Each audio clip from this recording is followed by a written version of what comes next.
Alrighty, sorry about the delay there, folks. Had some minor technical problems. Alrighty, welcome back to Mecha Mondays. I'm your intrepid pilot, Fraggoth, and today we're doing Dawn of the Monsters. It's not responding, please. I just told you, I just fixed you. Ah, there we go. Okay, I think. So this is Dawn of the Monsters. It came out a little while ago, like a month or so ago, 2 months ago, by Way Forward Games. Those delightful people behind a lot of the Shantae series. Reporting live from Toronto, where an unexpected horde of Nephilim has breached the walls and is advancing into the new city, with the evacuation procedures underway. A spokesperson from Dawn reports that their newly formed response team is currently on its way.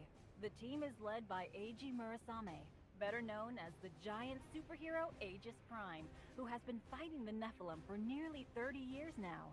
Tempest Galahad, the first combat-ready Atom, and her pilot, Jamila Sanai, will also see action today, providing firepower and tactical support. Aegis and Tempest will be joined by the recently unveiled results of Dawn's secret research programs. 2 Nephilim fighting for our side. These are the well-known Ganira, Terror of the Seas, and Megadon, the living volcano. These 4 warriors represent humankind's last hope, and today, we'll see them strike back against the Nephilim.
Alrighty, Toronto won't know what hit it. All right, team. The Nephilim have breached the wall that separates New Toronto from the infested Old City. Oh, okay. Nice. So it's saying X when it should be O. That's bad. Shouldn't they be careful about destroying those buildings? The area is evacuated. Feel free to use buildings, monuments, or anything at your disposal to beat the Nephilim open like a... Ooh, like a piñata? Yes, like a piñata.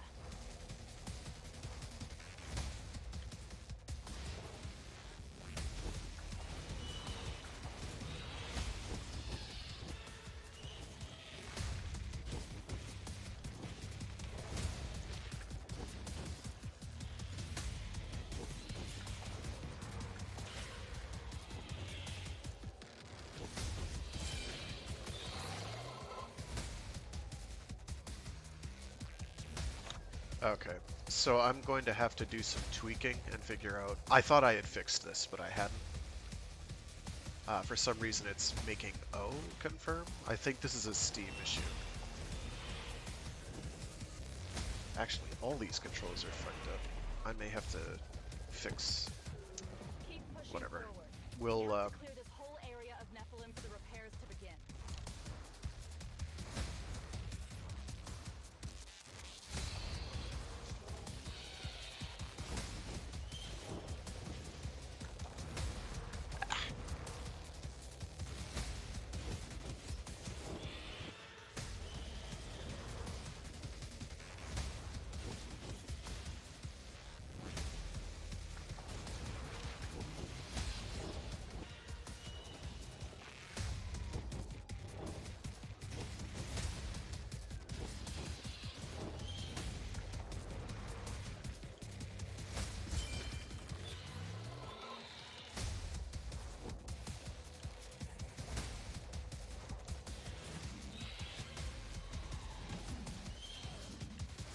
So you can beat monsters to death with their own heads, which is pretty awesome, as I think we can all agree.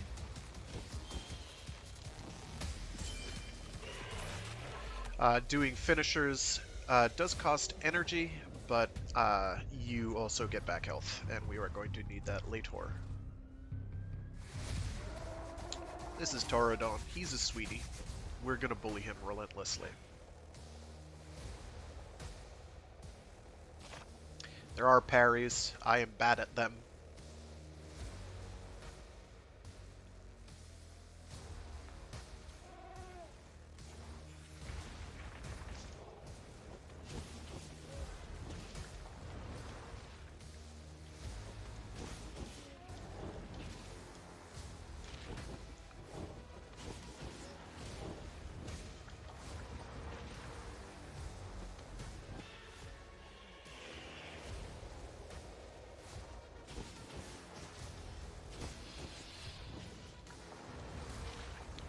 I am bad with this character. I don't understand why. Partly, it's that the controls are 5 kinds of fucked up. I did this on the keyboard and it was fine. And then I did it on the controller and it was borked like this, and then I fixed it. And now it is borked again, and I do not know why. So I'm going to have to fix it. I know how to do that through Steam, but I think I have to quit out of the game to do it, which is a pain. We'll just get through this first. We've got a boss fight and a few other things to do.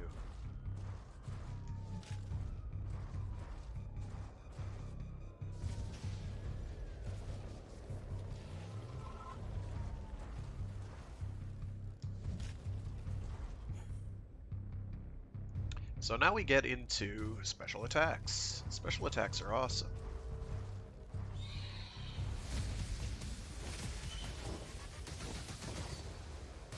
Oh, even those are screwed up. That's excellent.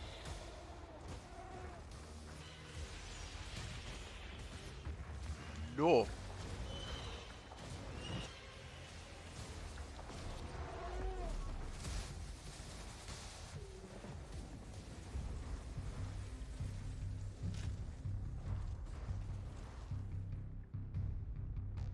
Yeah, all my face buttons are like rotated 1 or 2 to the right, or counterclockwise. On the way, but this one's big.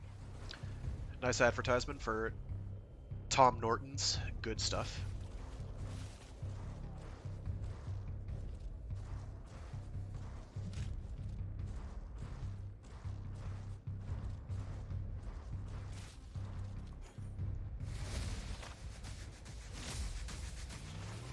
I did not want to skip that.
a signature just ahead. Could it be an alpha Nephilim? So we're saving our super meter for this boss here. We didn't need to, but we're going to do it.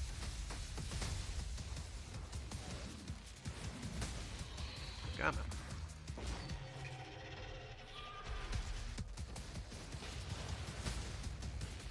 So we have just inflicted a great deal of dino damage on this guy.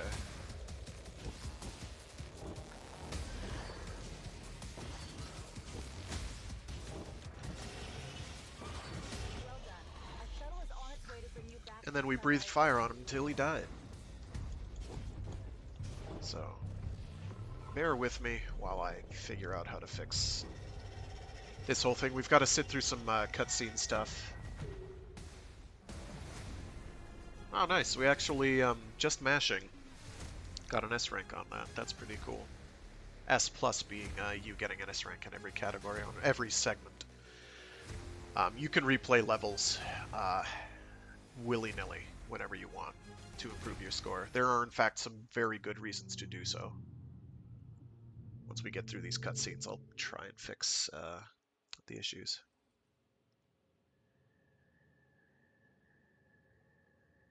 Oh, you know what it might be? I might have it plugged into the wrong Hi, slot. Aegis. Are you headed for the briefing room too? Huh? Oh, hey, it's the pilot girl. You know you're late, right? God, yes. I'm actually kind of lost. The sunrise is a bit of a maze when you're new to it. It was an honor fighting alongside you in Toronto, by the way. I still can't believe I'm working with the great Aegis Prime. Not as impressive at my normal size, I know. Hello, Dunn. How are things? Wait a Good second, morning are you and late stuff. too? You don't seem to be in much of a hurry. What are they gonna do? Fire me? I don't think the captain will be happy. Relax, Optimus. It's no big deal. Come on, I'll show you the way. Welcome, Jamila, AG. Congratulations on a successful first mission. This is just the beginning of the operation to take back Toronto. Tomorrow, we're planning to go further into the city. Any questions? No questions, ma'am. But I'd like to say how honored I am to be a part of this historic moment. We'll give it our all. You'll give it your all. I'll be focused on making sure you don't get killed. Leon, this team is still looking a bit green to be out in the field like this. Our resident Ultraman is kind of a dick. Encouraging words noted, AG. Luckily, I'm confident enough for the both of us. As am I. Seeing Megadon and Ganera being put to the test, a scientific development of this scale has not been achieved since the slicing of bread. And it'll be a great opportunity to learn more about the Nephilim. Ooh, maybe we'll even discover a new species down there. How intriguing! While we plan our next mission, AG, Jamila, please accompany Dr. Ivakin to R&D. He's got something to show you.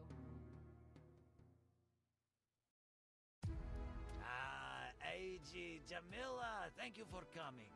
I have an exciting new discovery to show you. If you'll join me in the R&D department.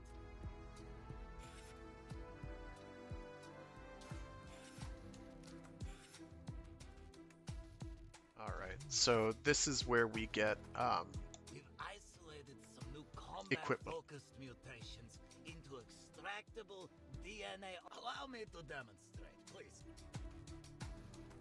so they come in varying stripes. They boost your stats, and then they have like some additional effect that they do, or they have some basic effect, and then they have a stat boost.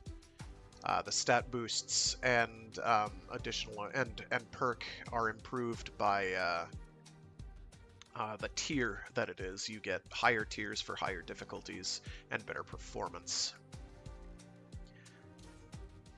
Higher difficulties being higher difficulty missions. You get better, harder missions as you go along. And then you can re-roll them to have different stats if you so choose. They can be better or worse. You have 3 different kinds of augment slots. You do have a limited capacity, but you can change that. Alright, fundamentals. Landing heavy attack 2 increases attack speed by 15%, movement speed by 25% for 10 seconds. That's not too bad. Executing enemy increases defense by 25% for 30 seconds, stacks up to 5 times. No. I'd love to have higher crit, but this is just much easier to work with. Heavy attack 2 is kind of annoying to land, but having boosted attack speed for 10 seconds afterwards seems a bit too good to Yes, you can tell pass that up. Megadon feels the changes. He's got the strength of an armored tiger. Ah, that's all for now. If you're having a tough time, Alright, so we're gonna go real quick, equip all our stuff, then I've got to quit out, go onto Steam and figure out why my controller's all screwed up. I have some guesses. Gammon. Here we go. hello. And we are mostly going to be using Ultraman and 2 bars of rage for parry. That's pretty good.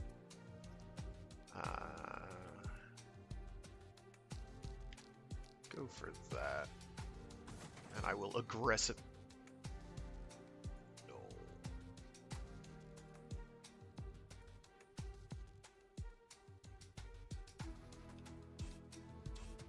Jesus. Yeah, everything's like the opposite of where it should be, and I don't like it. Invulnerability for 3 seconds isn't too bad. That is a get out of jail free thing, I guess. Neither of these is great, sadly. Okay. So bear with me. I didn't want to do that. I wanted to switch characters.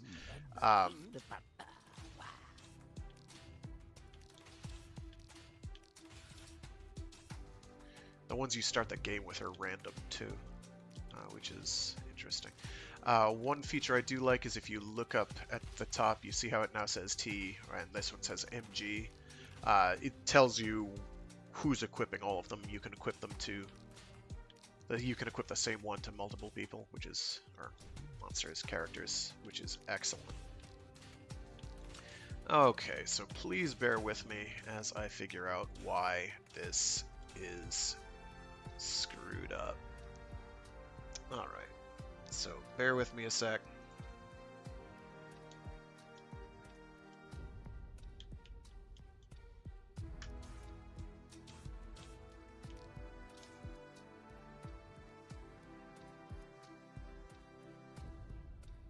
This could take a couple tries. Wow, that quit screen takes forever. Okay. Steam! Actually, first things first.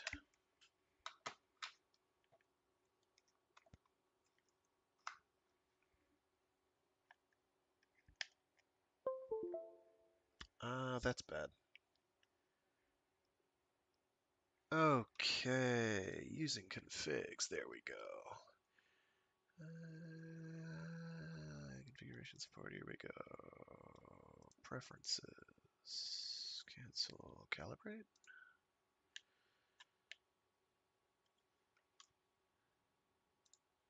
Okay, where's the controls portion though? That's not here.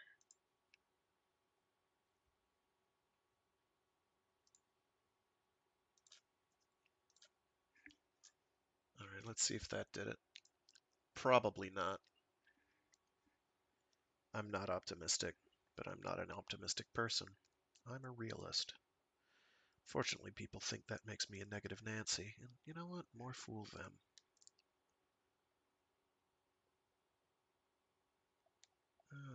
Okay.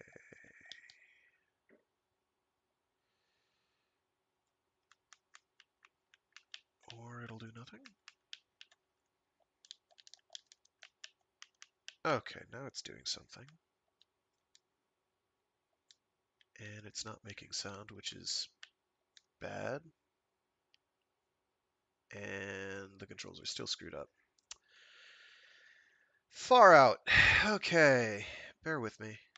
Oh yeah, that is not making any noise at all. Oh, I know why it's not making noise. Because Windows is stupid. I remember now.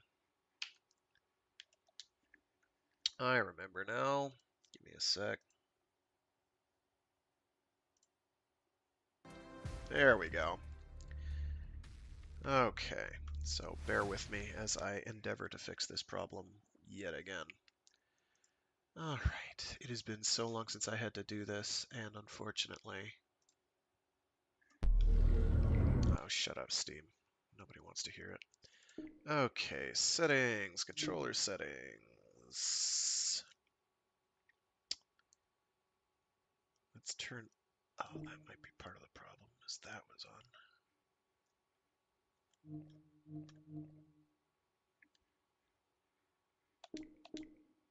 Okay. Yep, that is definitely the controller.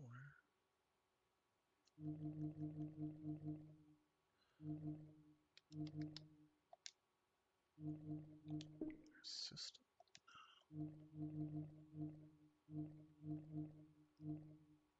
Base configurations. No.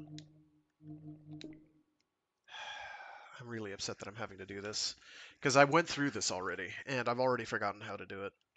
Maybe if I turn off the configuration support? No, that shouldn't do it. Let's try and see if it is now defrigged. I kind of doubt it, but we'll find out. Exit big picture. If this did not fix it, then I'm going to have to go on the internet and do some poking. Because I've had to deal with this before. And it's not consistent either. If it were consistent, it would be one thing. Okay, none of those are moving that along. Great.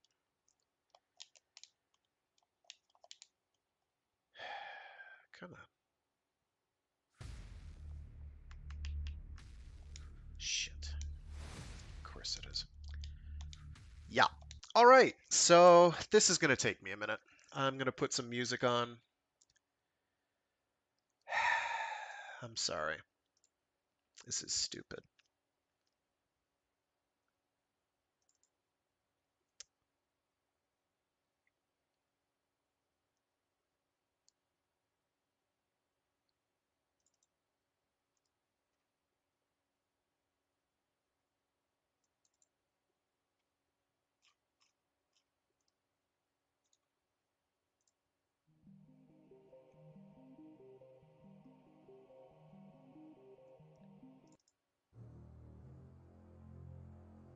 Where are you?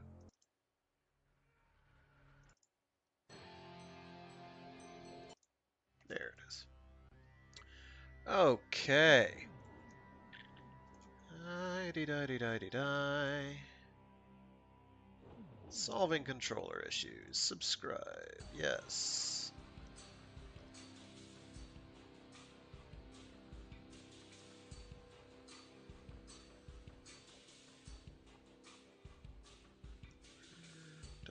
Steam settings controller, general controller settings. Make sure configuration support boxes are ticked off.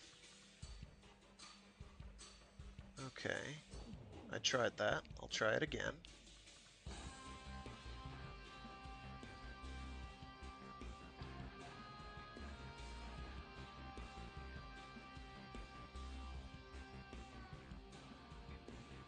Controller settings.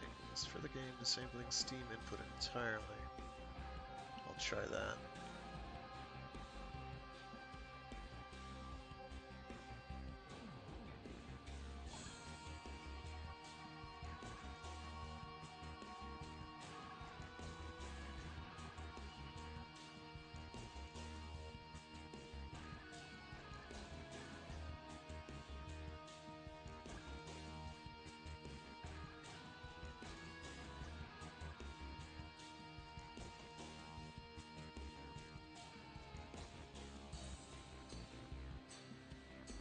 Okay. What I'm going to do first is I'm going to make sure that I do have these all unticked.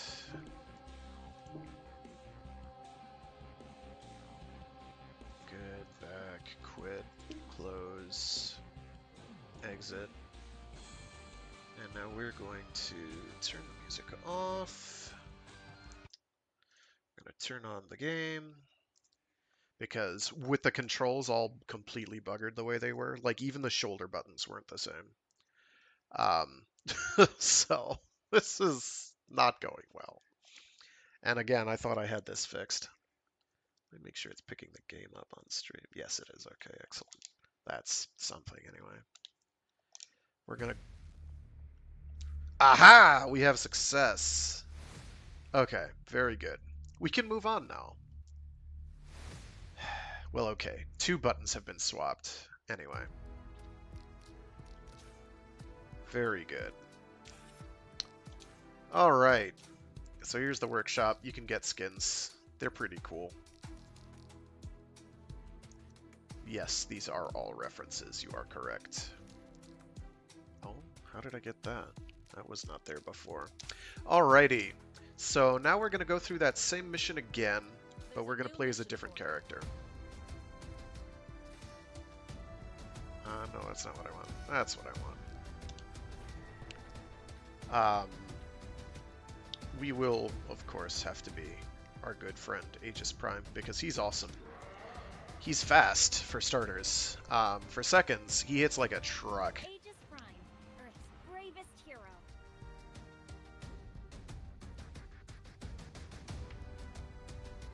So, with any luck, controls will make sense.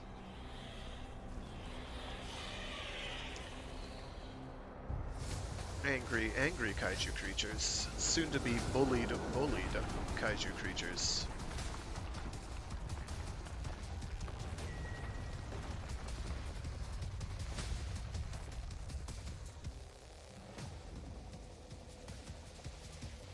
Alright, team. The Nephilim have breached the wall that separates New Toronto from the infested Old City. Shouldn't they be careful about destroying those buildings? The area's evacuated. Feel free to use buildings, monuments, or anything at your disposal to beat the Nephilim open like a... Ooh, like a piñata? Yes, like a piñata.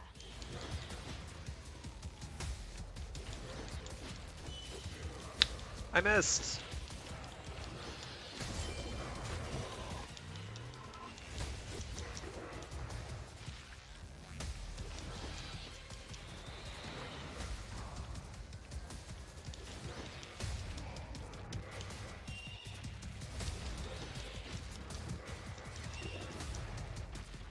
Baddies, as they say, get the boot.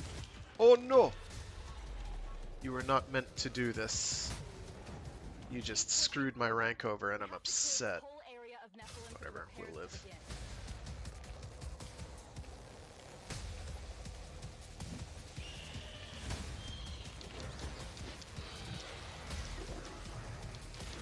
Ah.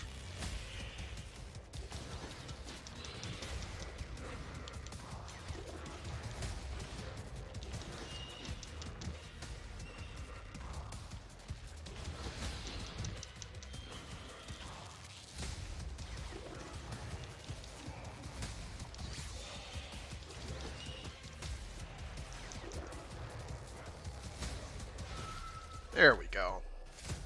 We do quick little jazz hands and everything explodes. So he's kind of our speedy character.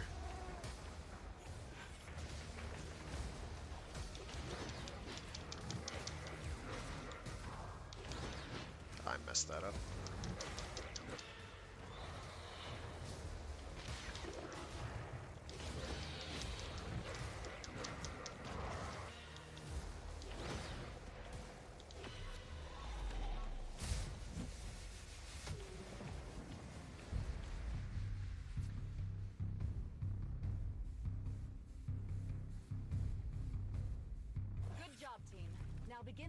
So, I'm pretty sure Aegis Prime's abilities give like a status effect. I don't know what it does.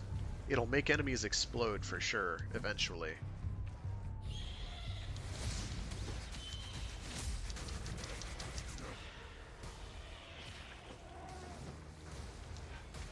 Ah!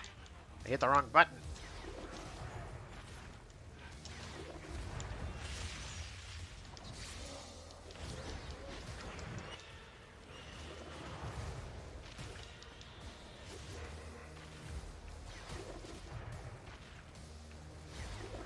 So we can play keep away. That's fine.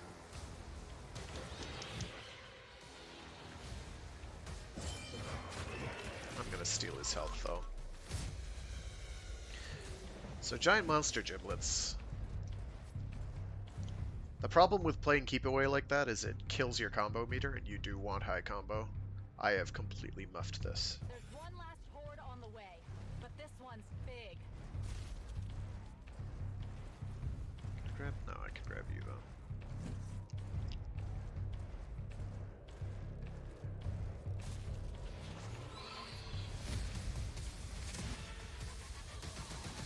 I'm gonna let them get close.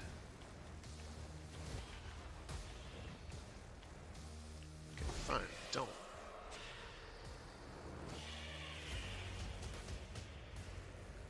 Enemy goes splat.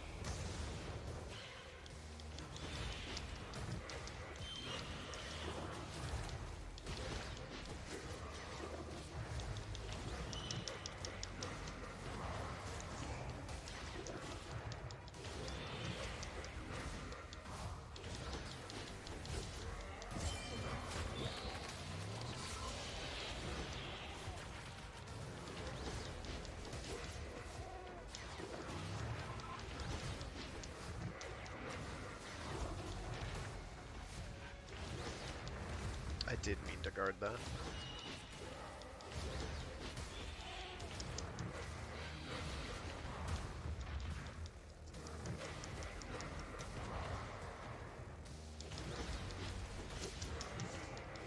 So as you can see, there is some juggling.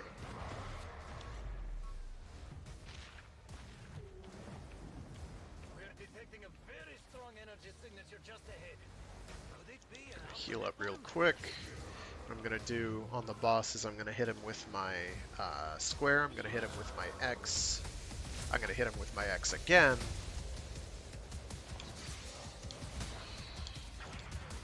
Oh, it's triangle. I knew that.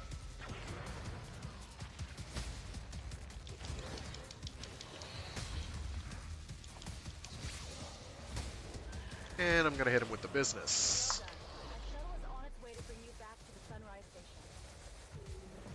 And he did. That did not go very well. It went much better the first time I did it. Oh well. We still got an A rank. So what you can see there is, if you look on the left, it goes F, E, D, C, B, A, S, and S+. You'll notice it goes like kind of brownish green, then brown, brown, brown, green, green, then brown, brown, green, green, then brown, green, green, green, then green, green, green, green, then green, green, green, blue, then green, green, blue, blue, then green, blue, blue, blue. That's indicating improved tier rewards. So, for instance, this is a higher tier mod than any of these others. So we've got, what, fundamentals? We've already got one of those. They probably have slightly different stats than the ones I've got, but that's fine. Can't stop it while performing light attacks. You are resistant to being stunned. That's not too shabby, but this has better stats. Perfect dodging stuns nearby enemies. So we want that. I hit yoink. I hit yoink on you. Because we don't have that one yet. And we're going to equip both of those.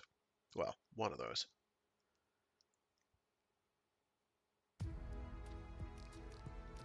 What's in archives? See you there.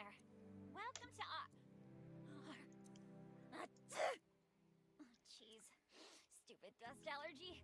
Let me start over. Hey, at least it's not a smart dust allergy. If it were a smart dust allergy, you'd really wonder about the state of nanomachines. Welcome to the archives. This is where we keep all of Dawn's files on Nephilim, Nephilim-related incidents, team profiles, any significant information. Or it was, at least. The databases were wiped shortly before Professor Goromaki's disappearance, and we're still in the process of building it up again. So, as you can see, there's deep lore here involving disappearing people. But if you check back in once in a while, I'll be happy to share any newly filed information with you. So let's read about the Nephilim. The Nephilim, from Dawn's databases. The Nephilim are the destructive monsters of unknown origin which have invaded the planet, emerging from both the Earth and ocean shortly after the global climate catastrophe started. So far, they've appeared in three distinct waves, the first in 2036, the second in 2046, and the third in 2060. Nephilim exhibit purely instinctual behaviors and seem incapable of rational thought.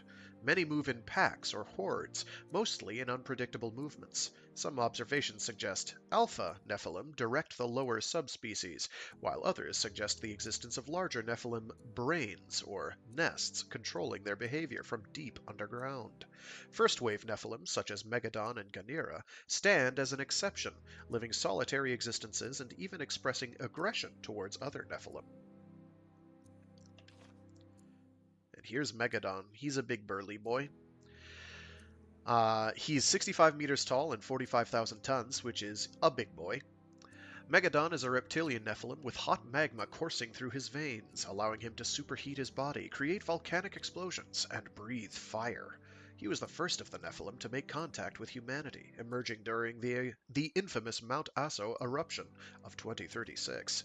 His strength and countless victories in Nephilim turf wars made him a preferred target for Dawn when capturing Nephilim in order to control them for Project Raven. Megadon's continual survival, including his endurance through the infighting which took so many of the earliest Nephilim's lives, has made him a notable figure of the invasion and in history. And then Ganira, who's 60 meters tall and 28,000 tons. Ganira is an aquatic Nephilim with features akin to crustaceans. Deemed the terror of the seas, Ganira caused countless cargo ship, oil platform, and waterborne vessel losses. She also destroyed many other Nephilim in the turf wars that typify interactions between first-wave Nephilim. She was finally captured in northeastern Brazil for use in Project Raven. Operation Ring Trap, one of the most expensive and complex operations ever launched by Dawn, involved luring Ganira out of her lair using a captured minion as bait. Ganira was transported to an undisclosed Iguazu facility shortly thereafter.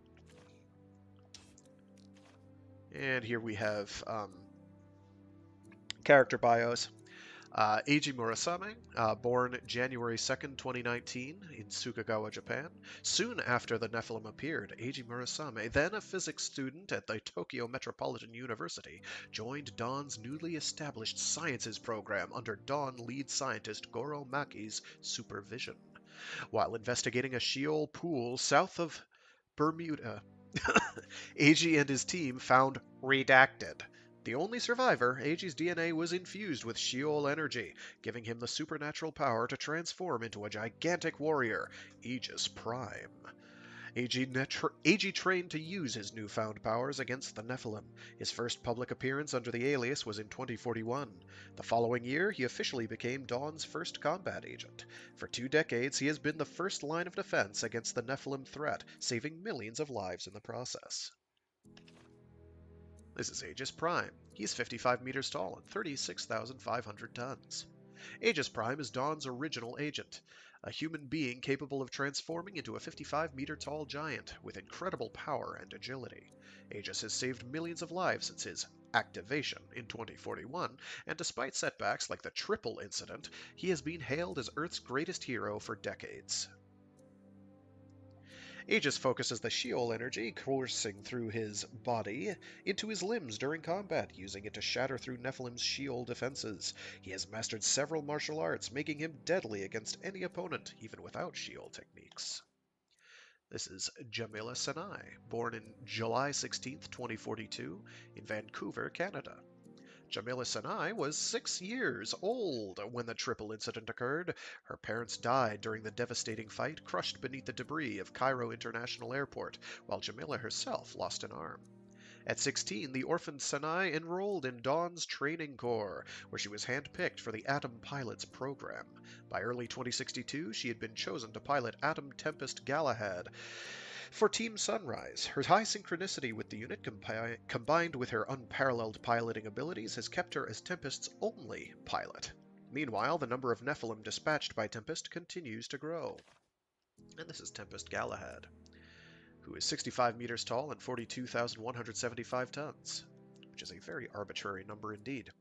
Tempest Galahad, model T-04, is the largest and strongest functional atom atomic telekinetically operated mecha to date, and the latest addition to Dawn's active agents. Galahad utilizes more organic material and Sheol energy than any previous model, making it more receptive to a pilot's telekinetic commands. Its armament includes a retractable hand-to-barrel system and the devastating Mark 14 ultimate laser cannon. The Atom's Sheol-infused ranged attacks and her pilot Jamila Sanai's brilliant tactical capabilities make her one of Dawn's best weapons against the Nephilim threat. This is Claire Lyon, born February 20th, 2030, in Paris, France. Claire Lyon served in the French army for 6 years before joining Dawn as training supervisor in 2056. She was later promoted to director of logistics. Lyon had participated in over 40 Nephilim-related conflicts before taking her seat as captain of the Sunrise in 2060, a project she herself proposed. As captain, she is in charge of leading Megadon, Ganira, Aegis Prime, and Tempest Galahad on the counteroffensive against the Nephilim. Viktor Ivakin, born October 9, 2008, in Vladivostok, Russia. Dr. Ivakin achieved a major in bioengineering at the Lomonosov MSU in 6 years, earned a PhD in 3, and was secured during Dawn's formation. Victor has been the lead of Dawn's R&D department since 2053 and was assigned to the Sunrise shortly after its launch into orbit. He serves as the team's chief science advisor. And Sophia Cruces. Born April 17, 2042 in Bogota, Colombia, Professor Maki's interest in Sophia Cruz's Harvard University thesis project earned her a position at Dawn, where her insight into Nephilim proved invaluable. She was chosen to succeed Maki as head of the Nephilim Intelligence Department and now works as Team Sunrise's Nephilim Behaviors Advisor. And Dawn. The Defense Alliance Worldwide Network is a UN-backed global task force founded in 2037. Dawn operates agnostic of national borders to preserve mankind's sovereignty in the face of disaster, namely the climate catastrophe and the Nephilim invasion. Its board of directors answers directly to the Security Council. Headquarters include the Brussels and Beijing Institutes and the Atlantic, Pacific, Icarus, and Sunrise mobile bases. Dawn operates with 3 main divisions. The Defense Division, in charge of military missions and fieldwork, rescue operations, and anti-Nephilim operations. Research and Development, which develops new technologies alongside external partners, notably including Mechanized Atom Units, Project Raven, and the research and application of Sheol energy. And Administration and Public Affairs, which manages bureaucracy, logistics, and PR. And the Sunrise. The Sunrise is an orbital space station 198 meters in diameter and flying 1,681 kilometers above Earth.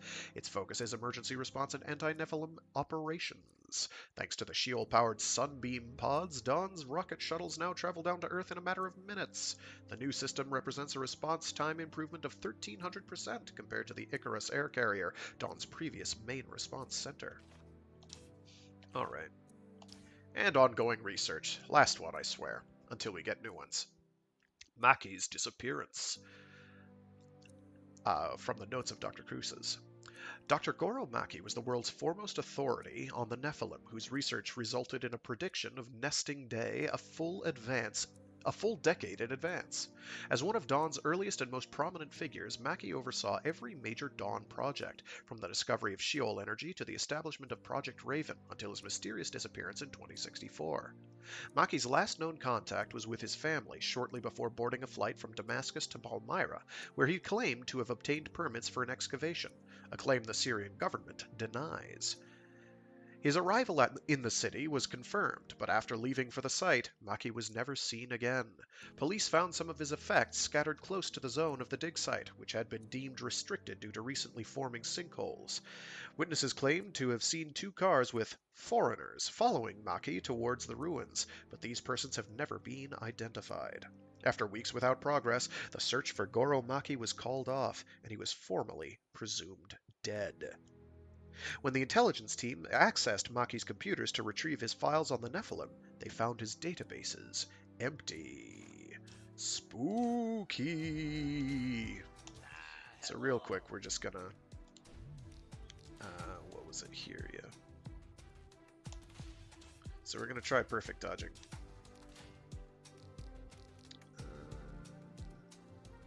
No, we want that. I wish there was a faster way to re-equip these.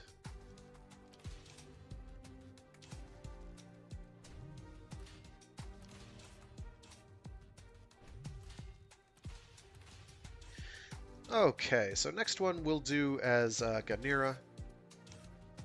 There's no time to waste. Ganira's interesting, though. Ganira gets up to semantics.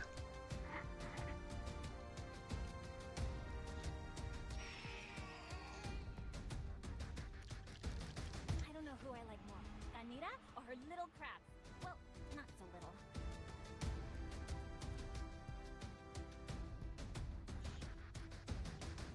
Ganira summons mooks, which is awesome.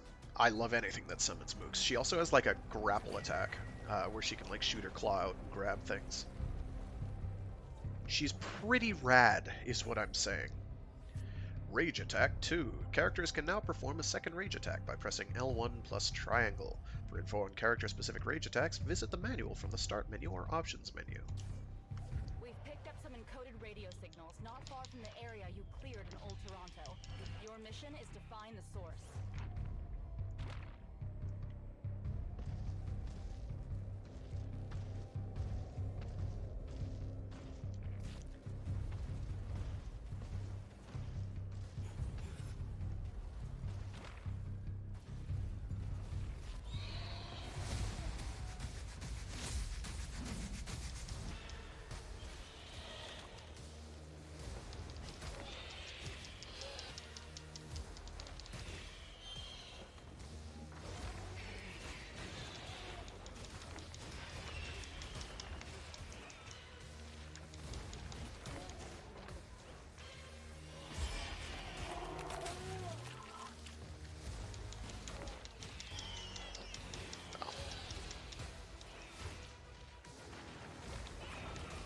So, we have a goon.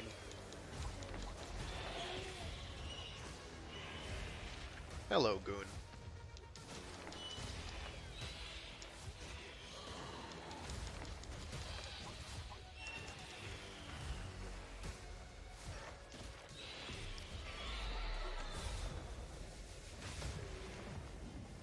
We're detecting another unidentified Nephilim I in forget the what area. that actually Keep on your does, toes. though, so give me a sec. Here, there we go. Rage attacks. Exoskeleton creates a shield which absorbs the damage from one attack. Okay.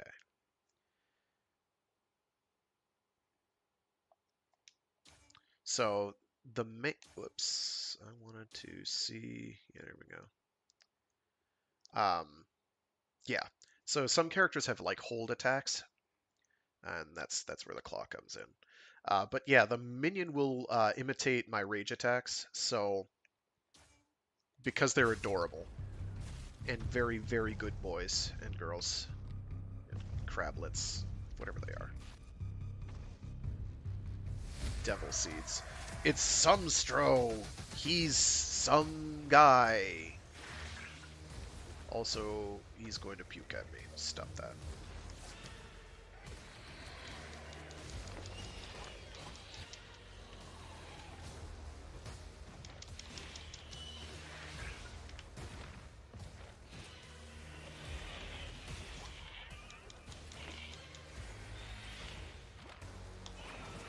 Oh, that's not what I wanted. I want to do the other one.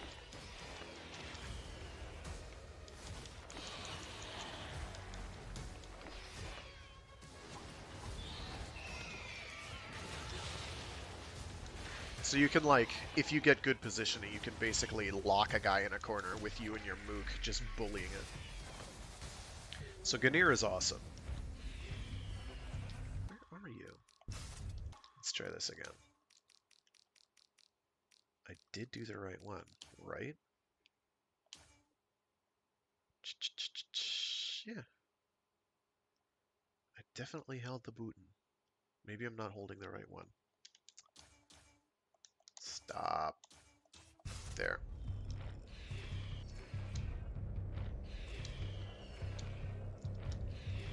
No. Doesn't matter if I tap or don't. Maybe it unlocks later. I played a bunch of the game, and then in order to start over, I had to erase all my save file, and I don't remember how far I got. This It wasn't zone was far. evacuated ages ago. There should be no one here. Sophia, check if Canadian forces have any units in the area. Come on, Canada, let's go.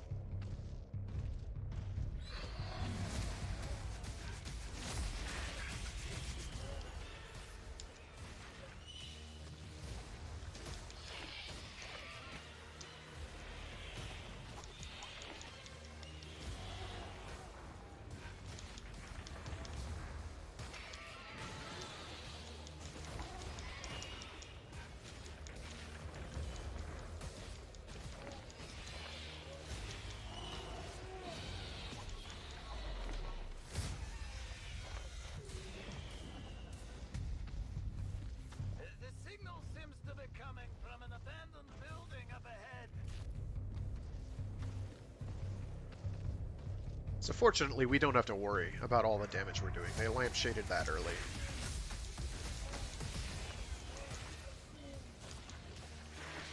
Oh, there we go. That's what I wanted.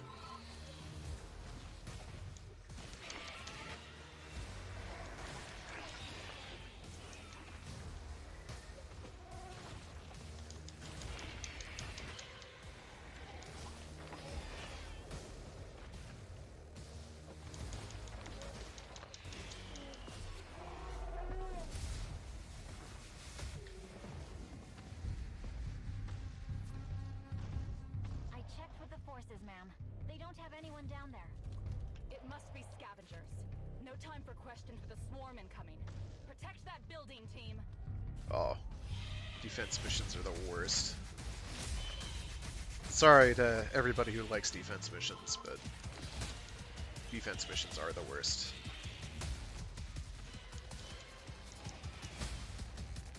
Oh, no you don't. Get bullied!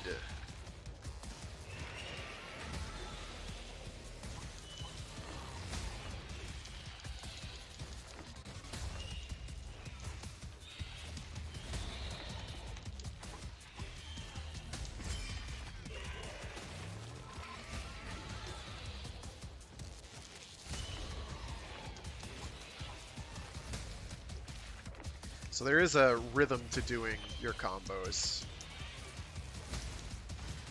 And you can switch direction mid-combo usually.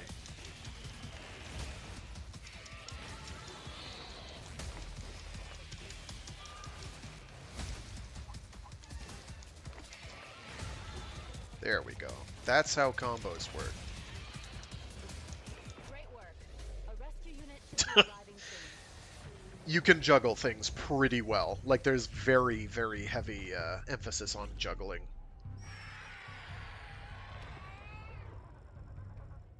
So that went really well. It isn't quite as juggle-happy as Panzer Bandit, which I have not shown off on this, but absolutely will eventually.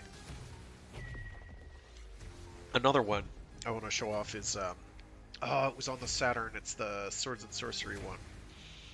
Oh, Savage Action's really good. I'd like to get that. No. So what you're probably figuring out looking at some of these is that you do actually get, like, the way the perks are set up is they definitely, like, show you a pretty clear combat flow. Like, this one here, landing 3 light attacks increases the damage of heavy attacks by 20% for 3 seconds. So you want to do tap, tap, tap, heavy, heavy, and then if you've got this equipped, you do, like, tap, tap, tap, heavy, and then a rage attack. And so it's, like, naturally building you towards combos and combo viability. So it's pretty good. I do want to get Savage Action, but I do want higher tier stuff. You know what? We'll do that, because that's going to let me kill things quicker.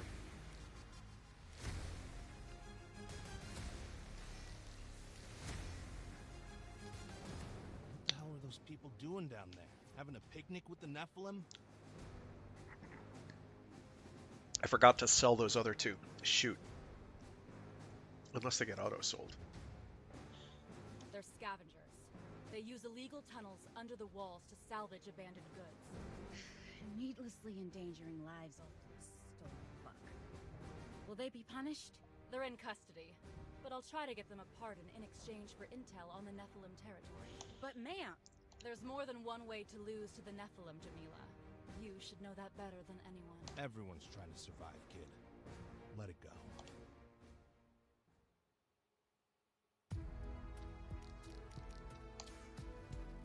How is it going, my friend? Alrighty, so let me...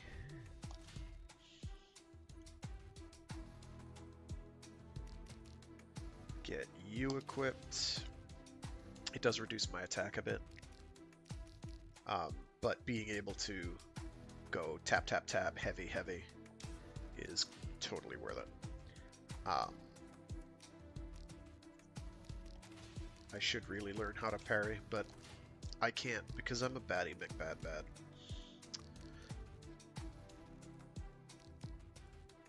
I'll just try to focus on dodging instead. Okay, so we'll do one as Tempest Galahad. It's in the workshop. Aegis Prime Palette, Bio Armor, neat. I wish you could like preview these, because the game doesn't exactly pay out a lot. But let's do this Rider palette for Aegis Prime. Yeah. And we'll get the Amuro palette for the other one, because having Gundam colors is hilarious. Alrighty. Ugh, these allergies. She has allergies. Nephilim biology. I love these. Like, there used to be books filled with these dissected blueprints of monsters. Like, if you were a child of, like, the 70s or 80s, you saw these. They were around. These were a big deal. So, Nephilim biology. Most Nephilim range between 40 and 70 meters tall. They do not eat or sleep, nor do they reproduce by any identifiable means. All analyzed Nephilim are Sheol-infused, and none have been carbon-based. While early, first-wave Nephilim show signs of organic matter. While early first-wave Nephilim show signs of organic matter, most later variants contain none, and their DNA bears little resemblance to that of any known creatures. Radioactive dating of Megadon and other first-wave Nephilim suggests ages of around 3,000 years. Applying the same method to emerging Nephilim, however, points as far back as 300 million years. This must be an anomaly caused by the unknowns in their biological makeup. So here we have a nice dissection of a beastie boy. His dorsal spines glow with internal Sheol energy. He has napalm-like flame breath. Magma core, specialized organ, resembles a heart. Veins flow with magma-like substance. Intense heat within stomach melts and breaks down debris to fuel internal power source. Dense double-layered plastron resists conventional weaponry. Skeletal structure is hard as diamond. Lava-like substance makes up bone marrow. Veins pump magma through pores in arms when attacking, and claw internal structure magnification. Pretty rad. So here's Nephilim number 1. Nephilim data. Machirus, 50 meters tall, 25,000 tons. He's a lightweight. The most common of the Nephilim, Machirus often travel in hordes, likely because they're so vulnerable. That isn't to say they aren't a threat. They have razed countless cities to the ground, and the larger Alpha class that lead the packs are no laughing matter. And then Taurodon, 40 meters tall and 21,500 tons. These Nephilim are aggressive and reckless, charging headlong into foes like bulls.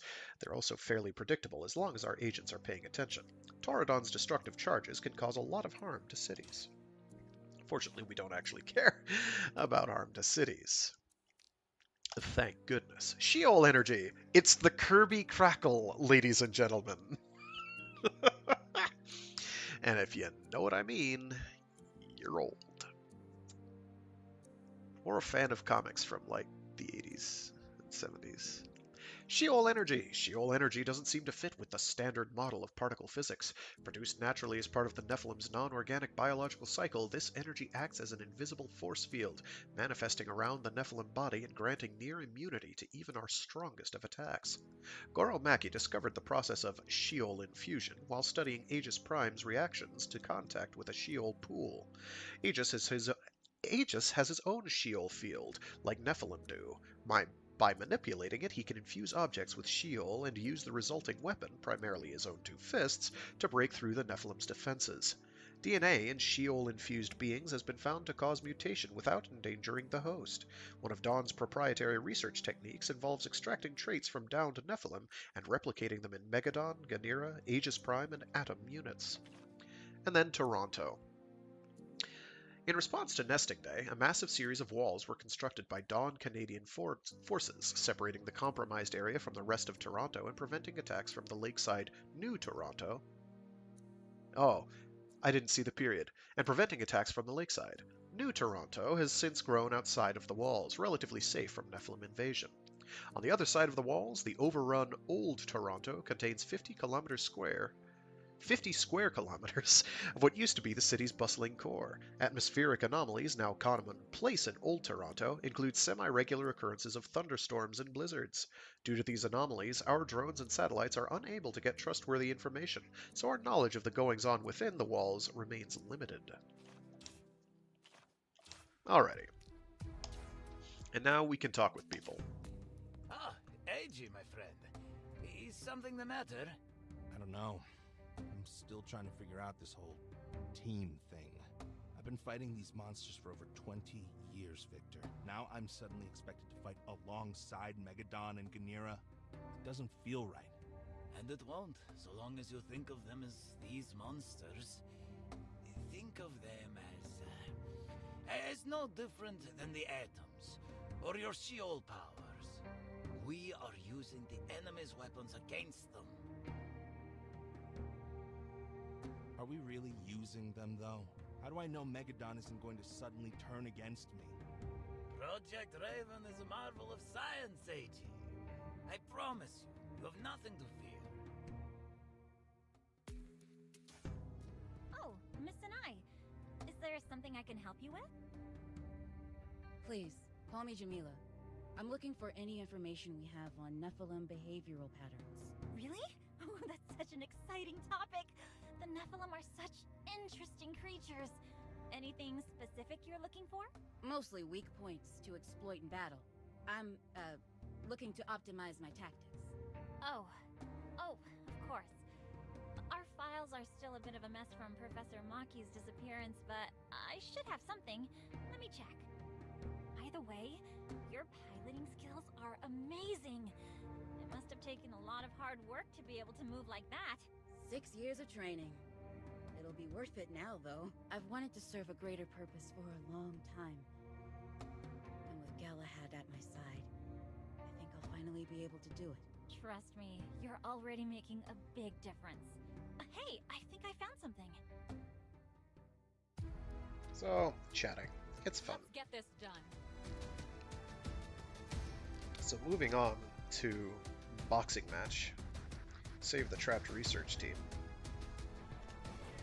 The scavengers you rescued have provided us invaluable intel. They've been deeper into Nephilim territory than our drones can reach. A research team led by Dr. Ivakin requested permission to enter the restricted zone to verify the data. Against my better judgment, I let them go. 1 hour ago, we lost contact. If anything happens to them... Understood. We'll head out right away.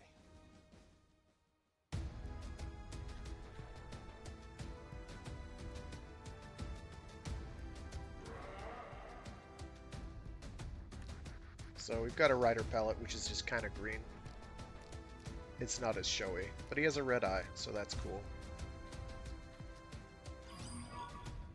Then she's very green, but we're going to make her a bit more goofy colored, because we go for that. Tempest, you're our best hope.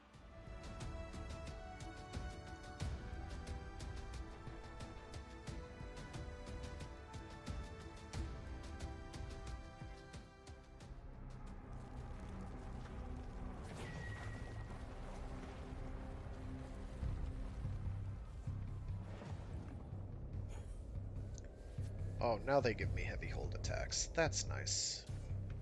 I still can't get through to Ivakin. Head towards that distress signal. Is this giving anyone else deja vu? No? Just me?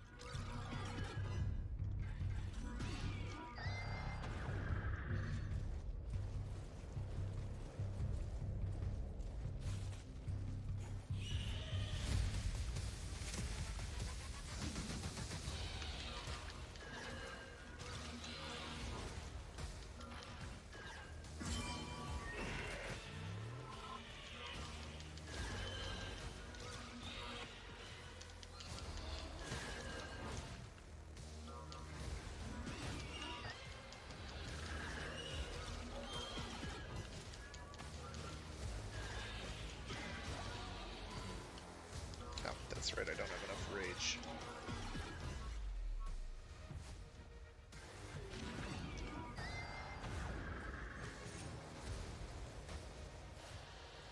Hello? Can you hear me? Victor, we copy. The team is coming to help. I love the sunset effect they've got going Please on. come quickly. There are Nephilim around in our shuttle. Let's just say it's two-dimensional now.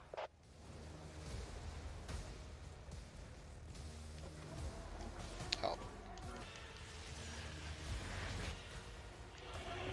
Get bopped.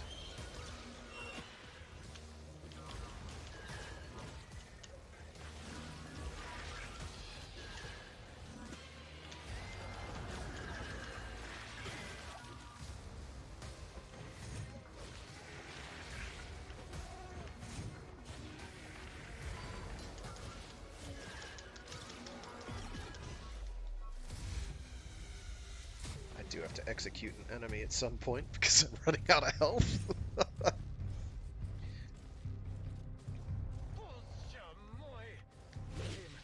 You must hurry. Our scanners have I found a don't know what massive that does. unidentified Nephilim signature. It is headed straight for us. Oh, it was rage meter. Got it. Hello, burly boy. I think we just found it for ourselves. Oh, that's the wrong one.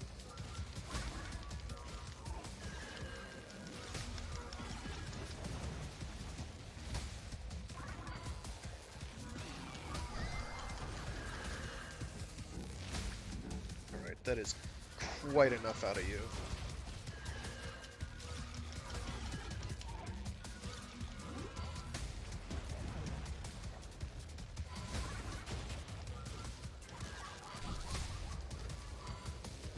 That's not how to fight, Frag. Oh my gosh, dodge, thank you. Jeez Louise.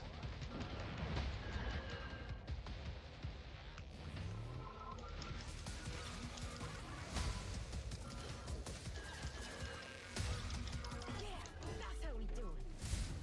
That was not very good. Great job, team. The research site should be up ahead.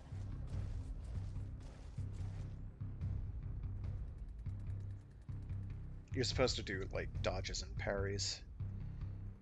If you see a big red X show up, like, on their eyes, it's time to go. Like, get out of the way, because a parry's not gonna cut it. Yes, that Nephilim signature is still showing on the scanners.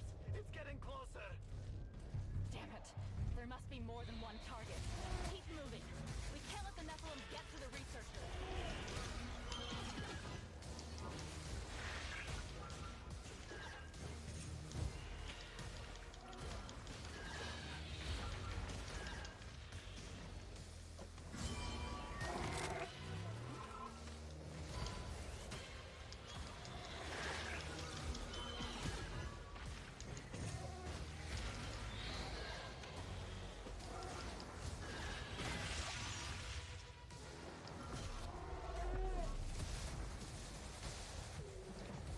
Much better. I don't like this. If those Nephilim reach Ivakin and the others... They won't. Multiple enemy signatures. Straight ahead. As if just one wasn't enough.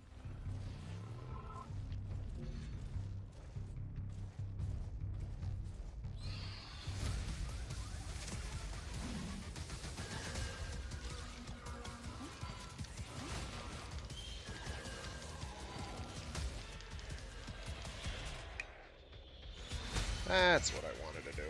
Much better.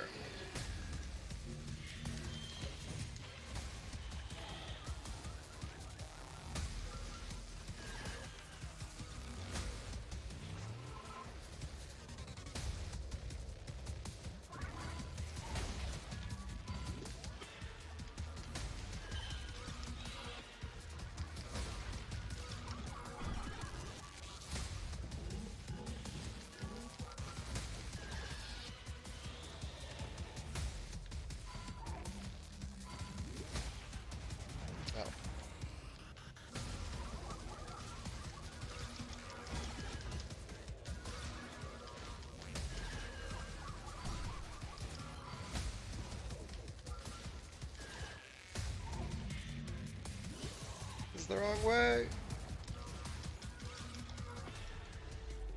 Oh, I did want to get the execution on, but that's okay.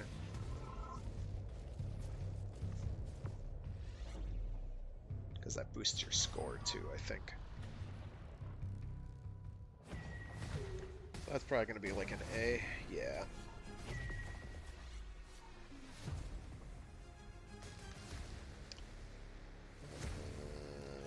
What do we got?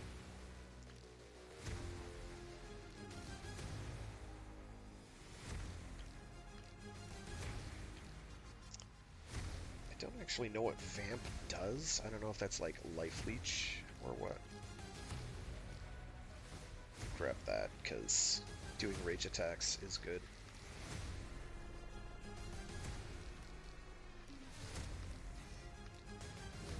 It's a tier 3, so we should probably consider that.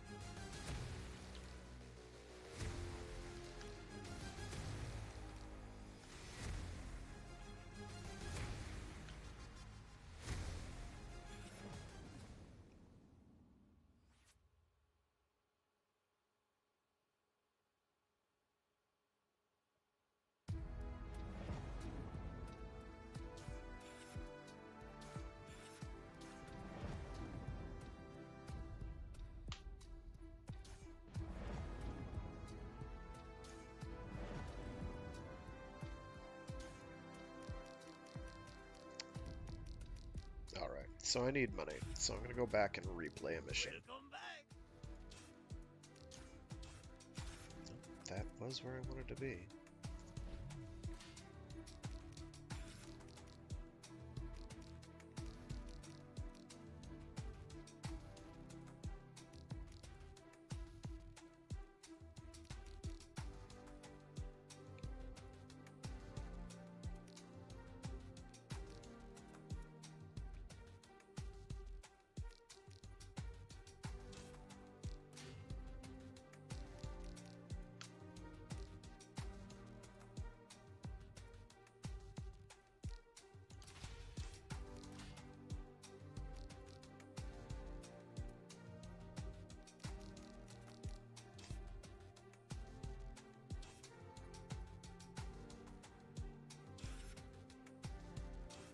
This time we'll make sure to actually sell things.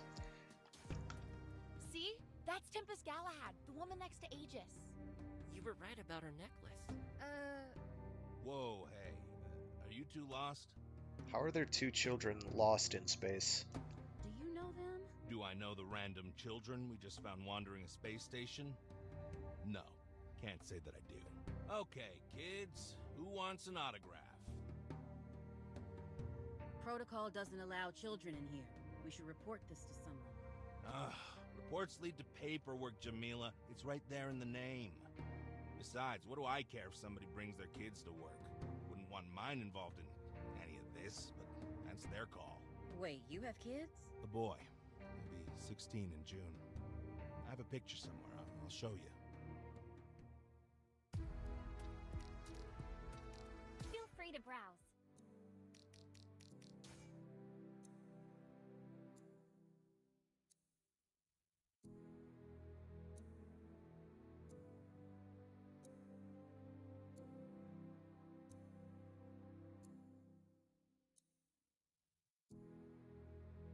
I just realized I've been muted this entire time because I've got a huge brain. Nephilim number 2. Nephilim report number 2.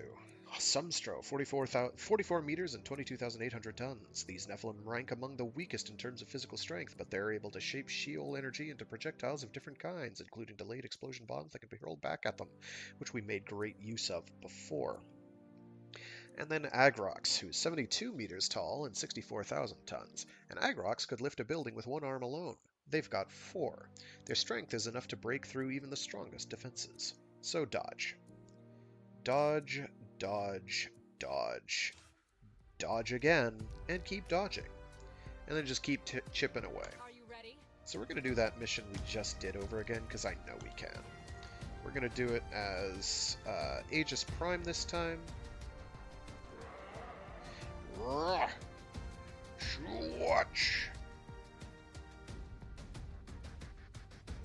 Aegis.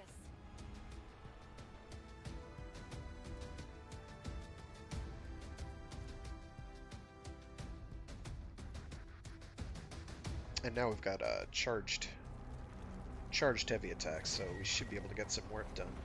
Because I think that's the wrong button. There we go. Still can't get through to Evokin. Head towards that distress signal. Aegis is like yeah, it's got an extra combo to it.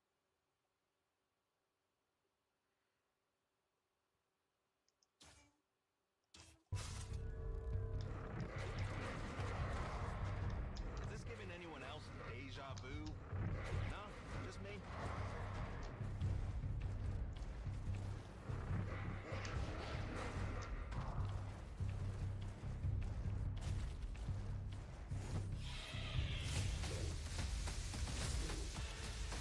Missed.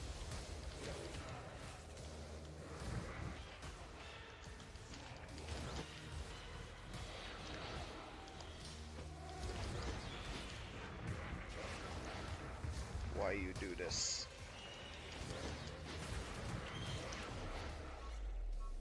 There we go. Hello? Can you hear me? Victor, we copy. The team is coming to help. This is great news! But please come quickly. There are Nephilim around in our shuttle. Let's just say it's two-dimensional now.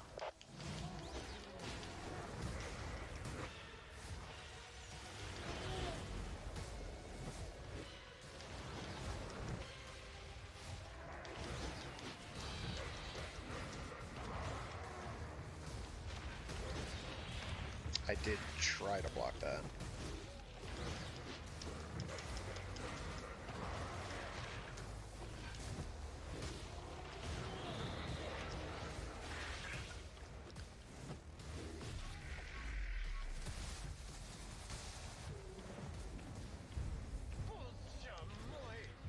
Team, you must hurry. Our scanners have found a massive unidentified Nephilim signature. It is headed straight for us.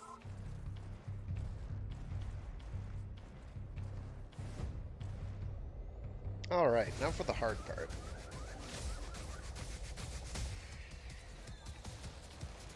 I think we just found it for ourselves.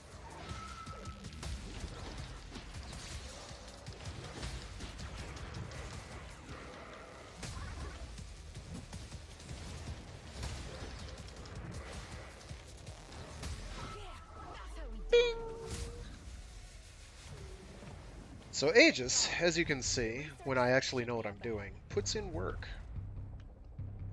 The whole teleports behind you, nothing personnel kit is really handy at avoiding damage. It does cost 2 energy to cast, but it's 100% worth it. Something's got lizard breath riled up. Aegis, that Nephilim signature is still showing on the scanners. It's getting closer. Damn it. There must be more than one target. Keep moving. We can't let the Nephilim get to the researchers. I did not want to stand on that. Oh no!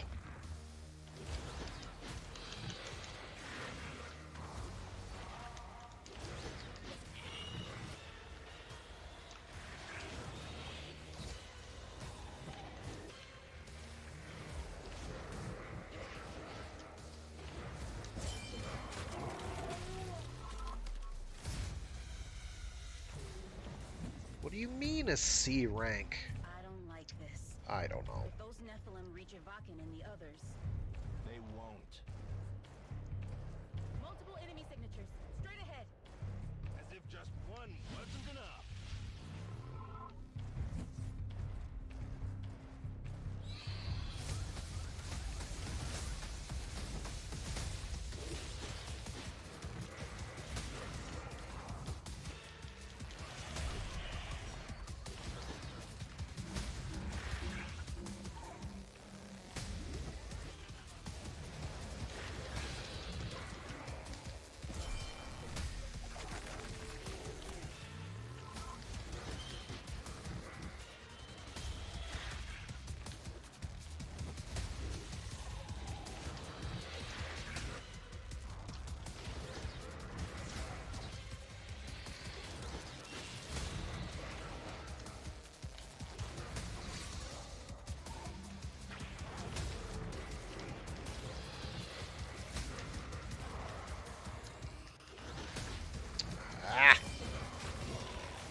That did not go well either. Oh, that was the end of the mission. I meant to grab the purple thing. Oh well.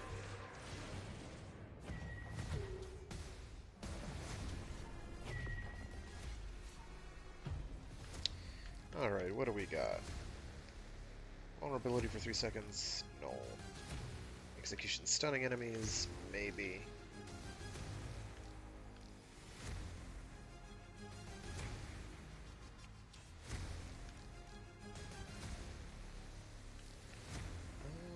I don't actually need any of these.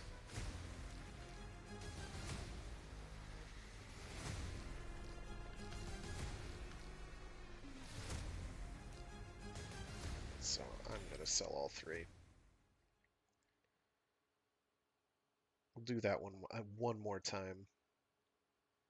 Actually, I think I've got a...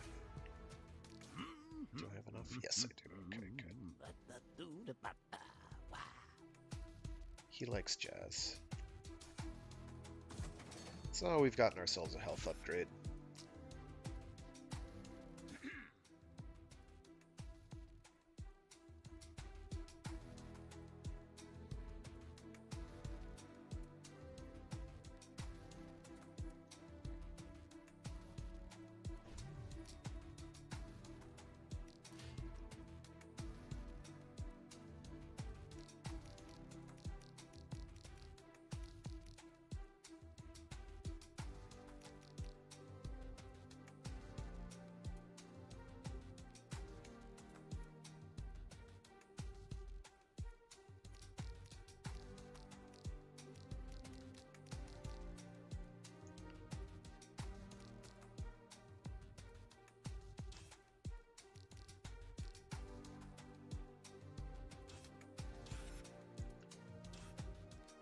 Ready to engage. One more time for the world.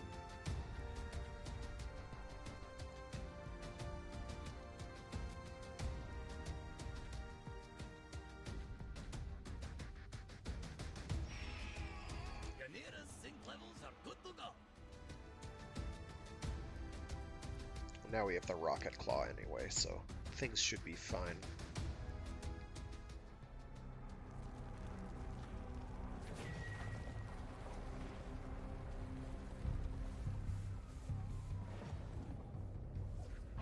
Get through to Evokin.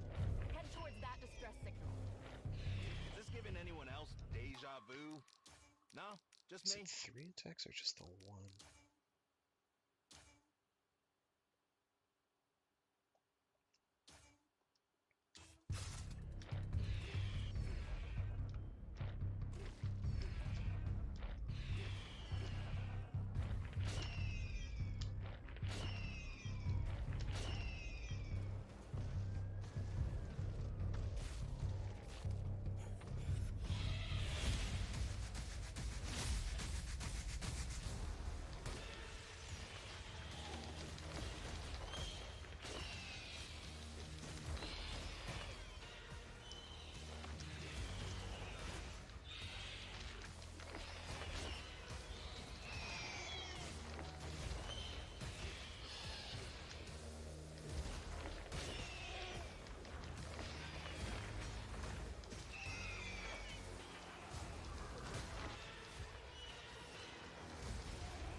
Not great.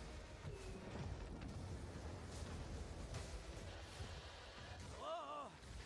Can you hear me? Victor, we copy. The team is coming to help. This is great news. But please come quickly. There are Nephilim around in our shuttle. Let's just say it's two-dimensional now.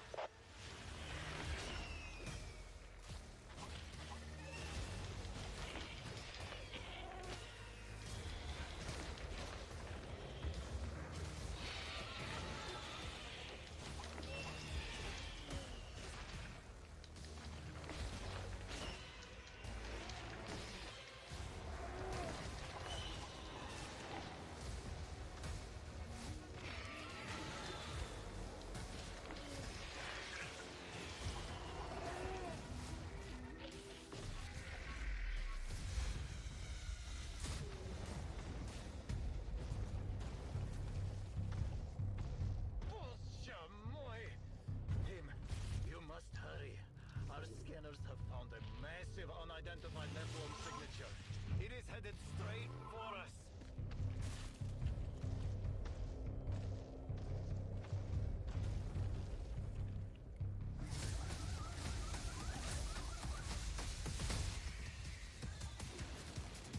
I think we just found it for ourselves.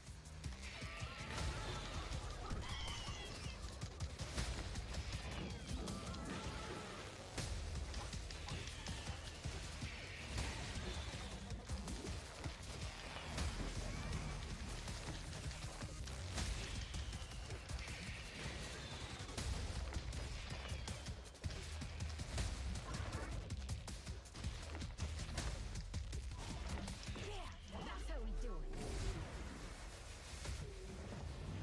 Great job, team. The research site should be up ahead.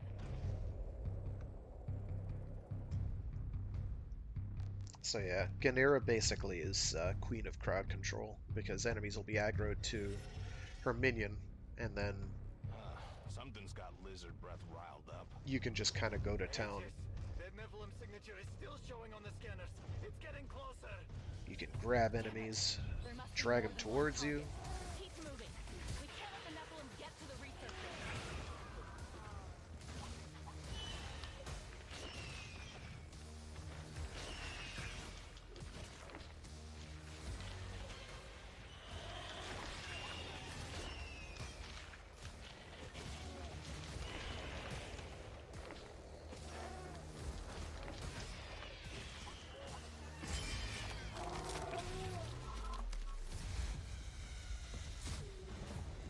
There I we don't go. like this. If those Nephilim reach Ivakin and the others, They won't. multiple So agents executions are important for your combo score. Just one wasn't enough. I'll leave that behind.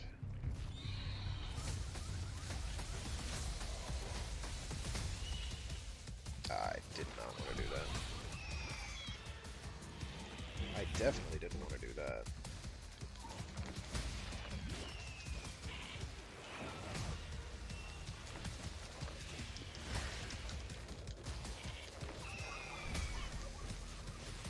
Oh my gosh, stop bullying!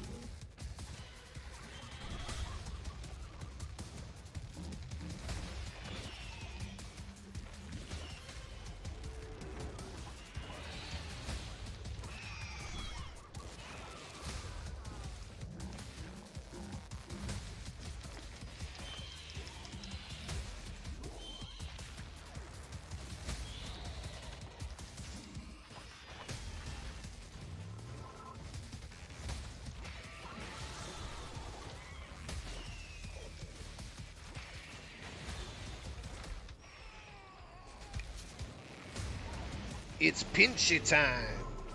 You get pinch.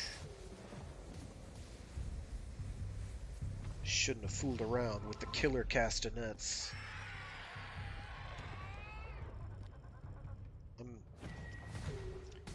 You may not like it, but this is what peak performance looks like.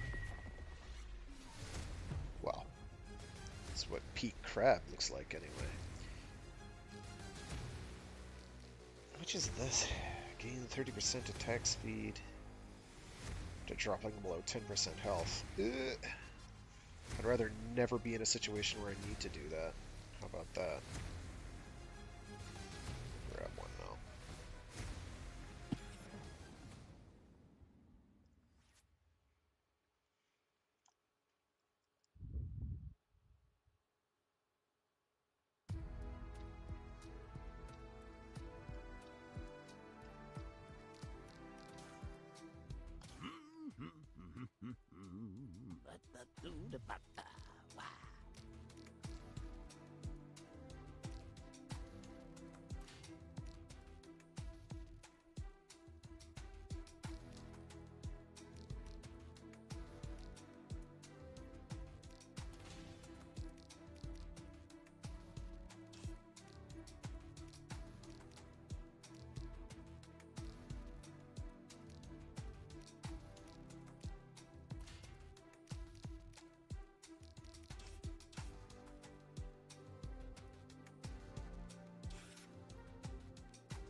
Let me see. If we rise the coefficient sufficient by the cubic root. There's a new mission for you. Alright, we'll just move right along. The Commander-in-Chief himself will be arriving to the station soon to oversee this scouting mission. Let's aim to impress. Not Fosco. Can I skip the debriefing? The team I had in the field believes they've identified an area where the Nephilim could be coming from. We've long suspected that there are nests that spawn more and more Nephilim. Could this be one? Let's figure it out. Get ready, team.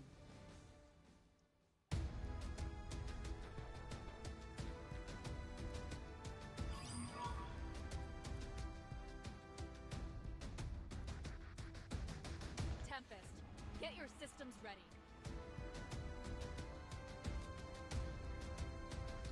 It should also be noted that this game is co-op, but there's no online. But fortunately, through Steam, you can do screen share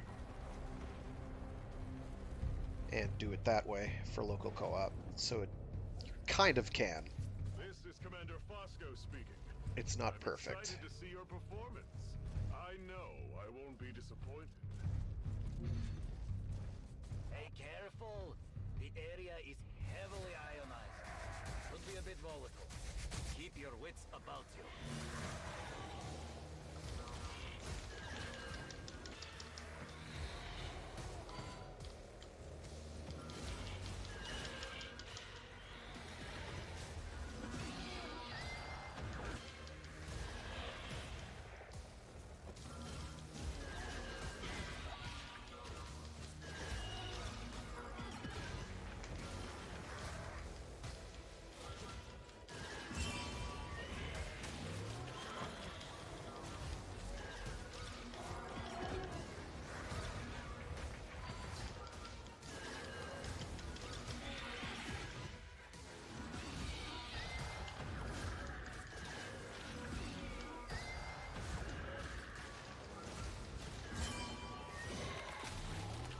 There we go.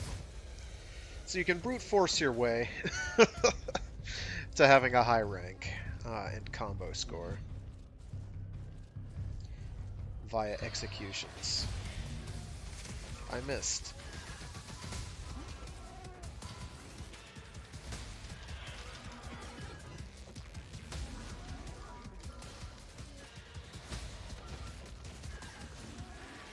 Stop it.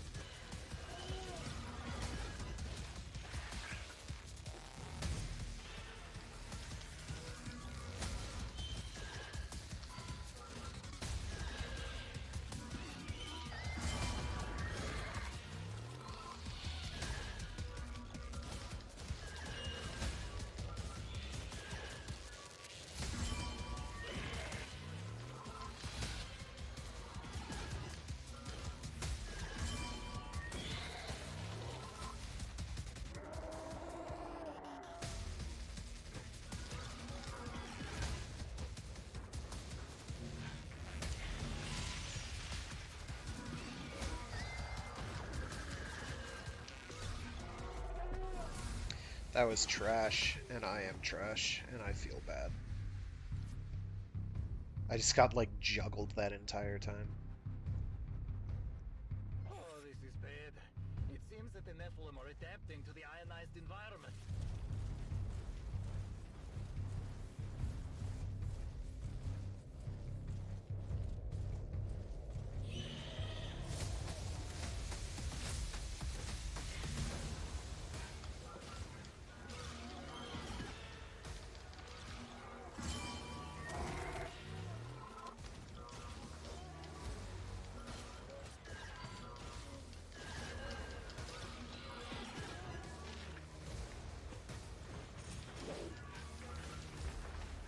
Ach, der Teufel!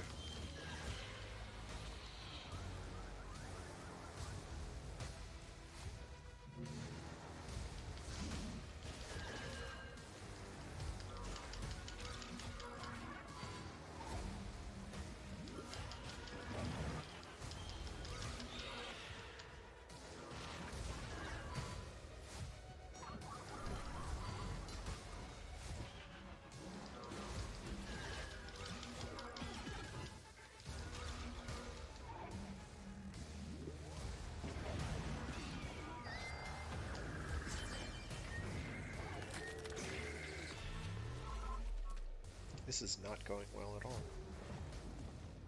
Is someone recording this? This is good PR. Team, eliminate one last swarm, and we'll get ready for extraction.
That did not go well. That was a B rank. That's atrocious, and I should feel bad. Executions build Cataclysm Meter. I probably want that because Cataclysm Meter is very useful for killing things killing things quickly. Rage Gen is also really good. I'll take both of these. Ah, the heroes of the day. Another impressive victory. Thank you, Commander.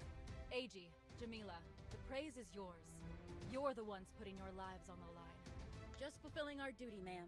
With all these exciting developments happening, I'll want to see the rest of Operation Toronto up close. I'll see you all for the next missions briefing. If he wants a close-up view, we should bring him down there with us and give him a front row seat.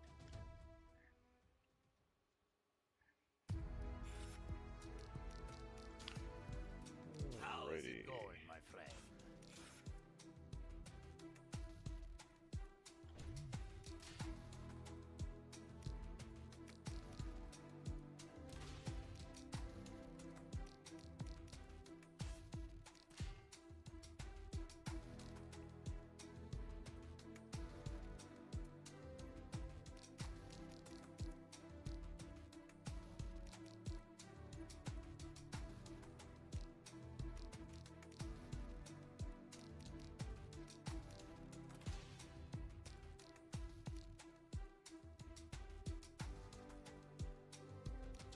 Yeah, because her rage attacks are so expensive, I kind of can't afford to do that.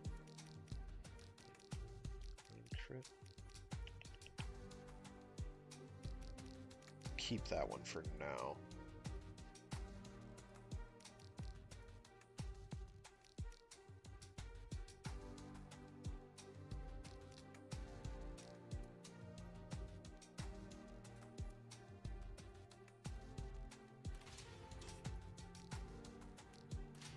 Anything for executions.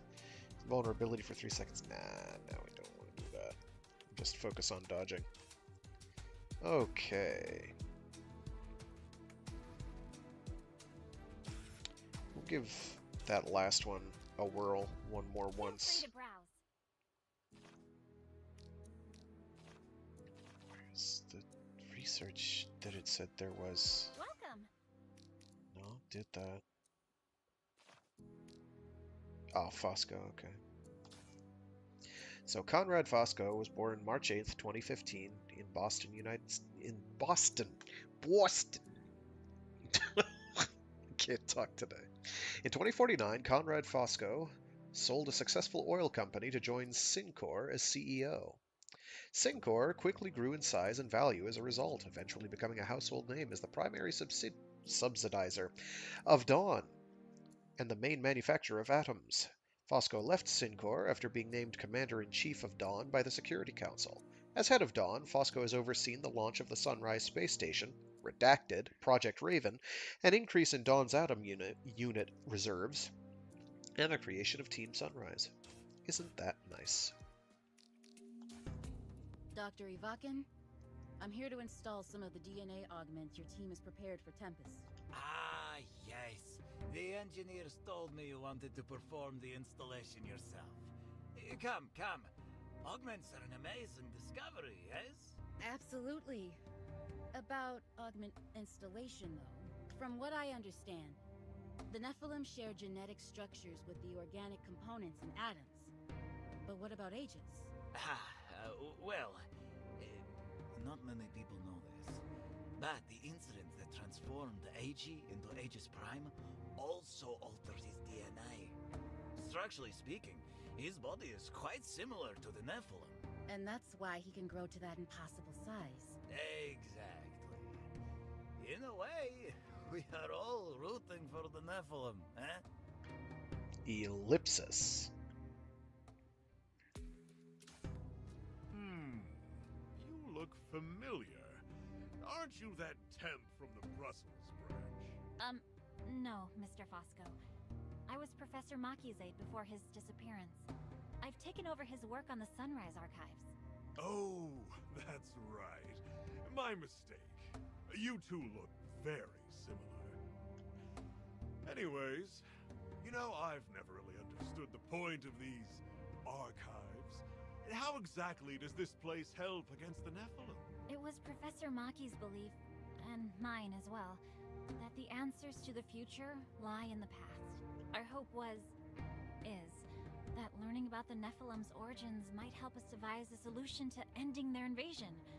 Sort of like finding a plug to a drain. Well, what a swell concept. Very interesting. Thank you. You're welcome. Me? I've always been more of a forward thinker. There's no room in the past for the future, dear. The way to deal with the Nephilim is by developing weapons that are stronger than them. But listen to me. Yap, yap, yap. I'll let you get back to your thing. Claire seems to think this place is useful, and I suppose I trust her judgment. Good afternoon. So Fosco, as we already knew, is a bit of a dink. Are you ready? We don't like Fosco. So we're gonna do one as Aegis again, because he... And we'll Aegis do the Prime rider is in outfit. position. And hopefully we won't get horribly bullied this time, because Aegis is a speedy speed boy.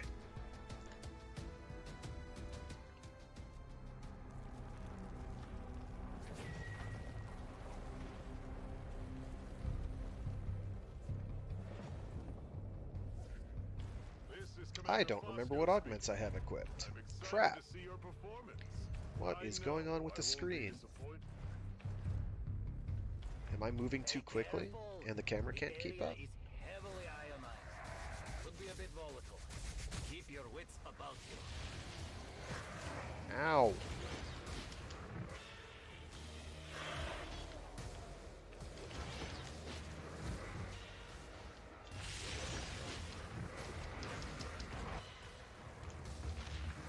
Listen, you.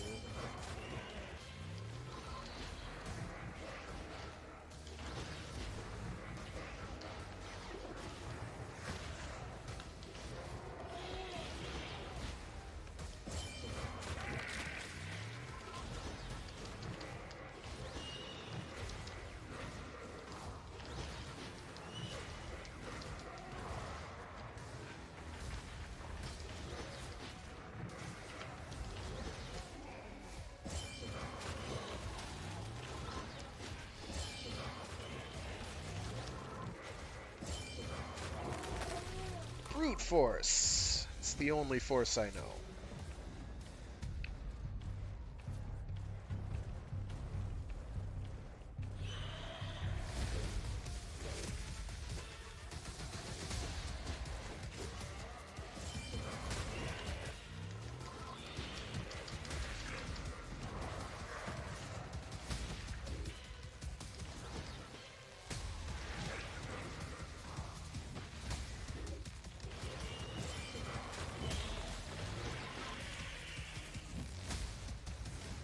Ah, I missed.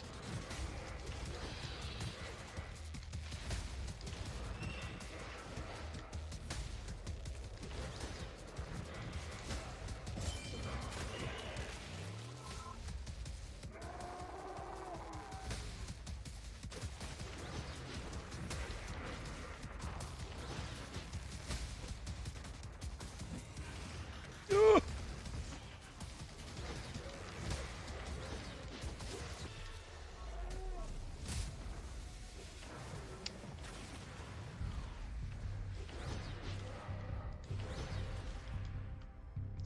You can do like dodge canceling, and I don't really understand how. Like I just did like a 2 light Oh, hit this is chain. bad. It seems that the Nephilim are adapting to the ionized environment.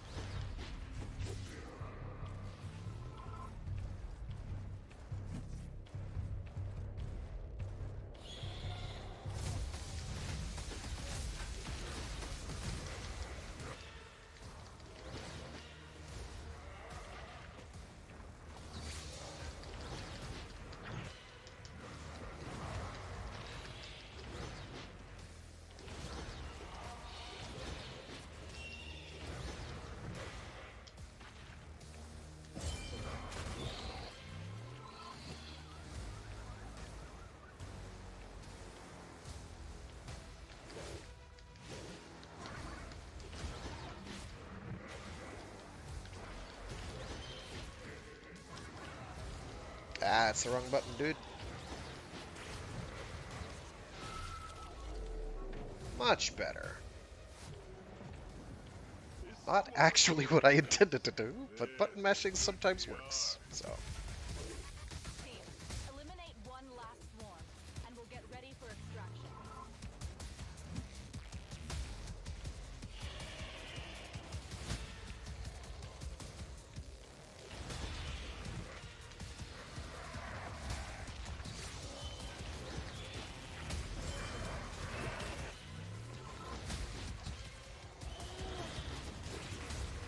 Ugh.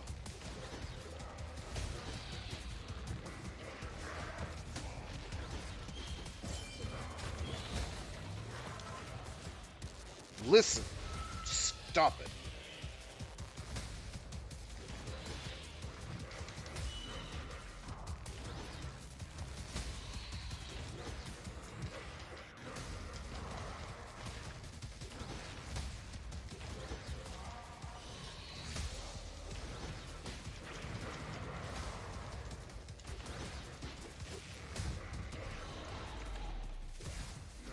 There we go. Much better.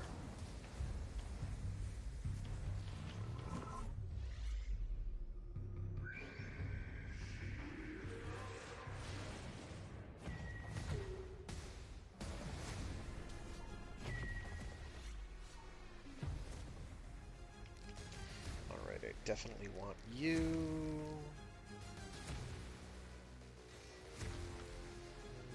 Execution stun nearby enemies, maybe.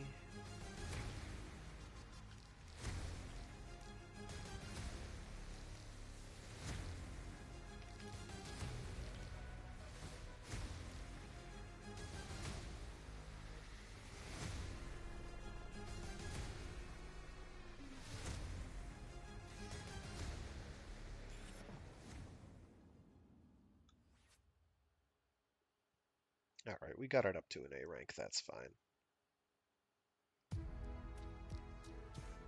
Welcome back.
So one of the other things I want to look for is stuff that boosts my rage gain and cataclysm gauge, because those are both fairly important. What do we got for cash? Not enough is how much we've got for cash.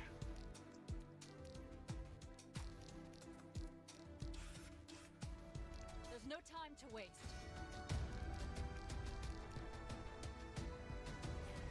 Welcome!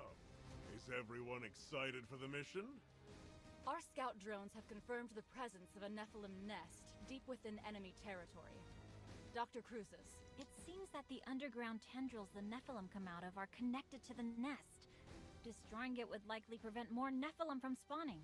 So Toronto could be free of Nephilim by dawn. That's amazing! And what's more, the boost to Dawn's worldwide popularity will be unparalleled after tonight. Good luck!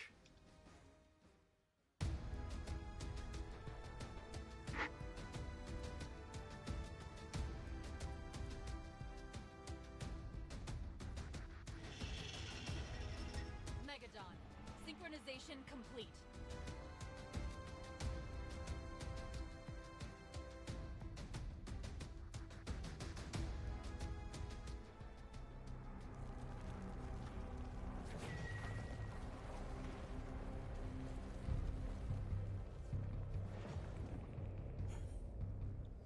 Alright, now we have Rage Attack 3. In this case, I get like an offense buff for this character. Other people get different boosts. If we find this nest, we could be making an actual change for once. You mean to Dawn's worldwide popularity? Aegis. What? We've had theories like this in the past. War goes on. Don't get your hopes up.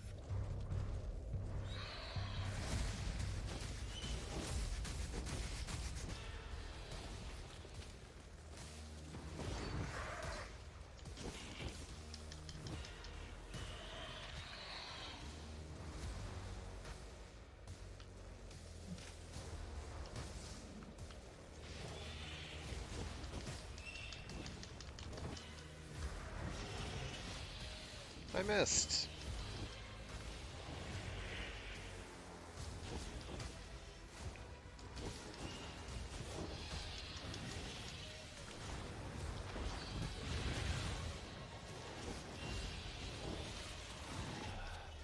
So, they explode now. Good. Maximum over violence.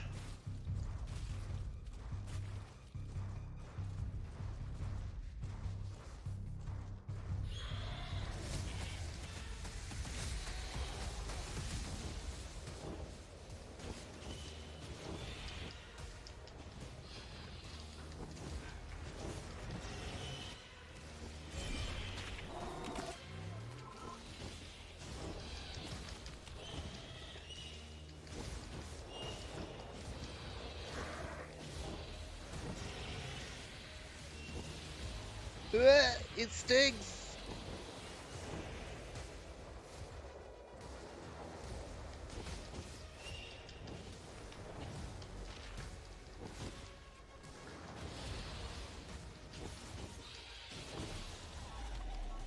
Oh, well I got up to S anyway, so I guess it doesn't matter.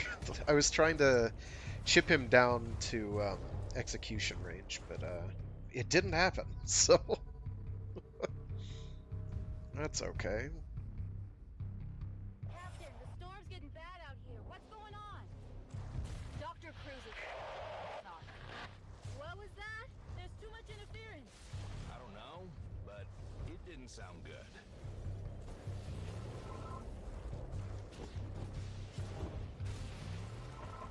Let me find another building. Walking into an engagement prepared with a whoa with a weapon is a good idea. Bonk!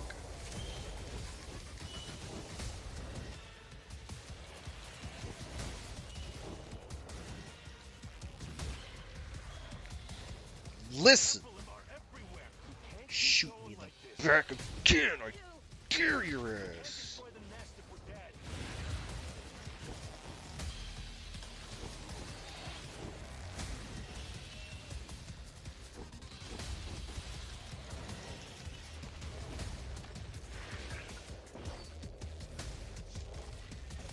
wait.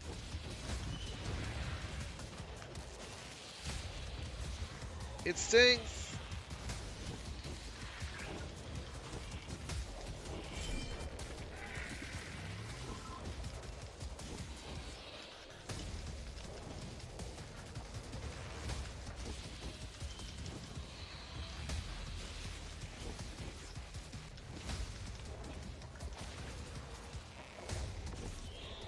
Oh, I wanted to execute. Yeah, it's fine.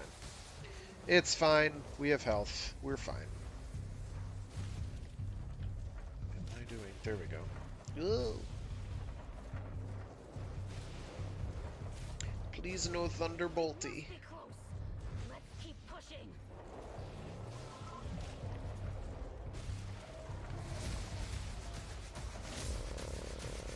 I'm gonna save that object on the ground. Oh no!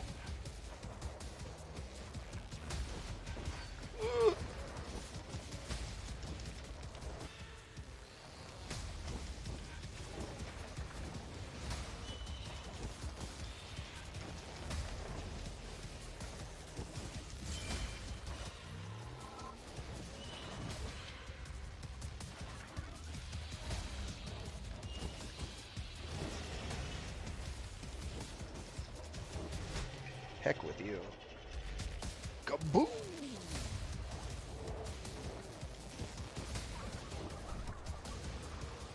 Please execute it. Thank you.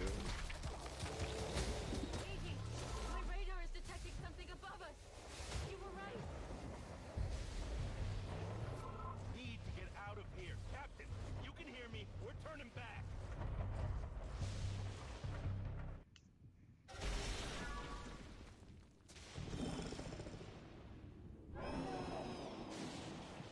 It's boss o'clock, ladies and gents. Oh, and we got an S plus without even really trying. Sweet. Alright, what do we got? Give me something interesting. Okay, you're good. You're also good. Rage Gen? Yeah, definitely. Okay, we're definitely taking that.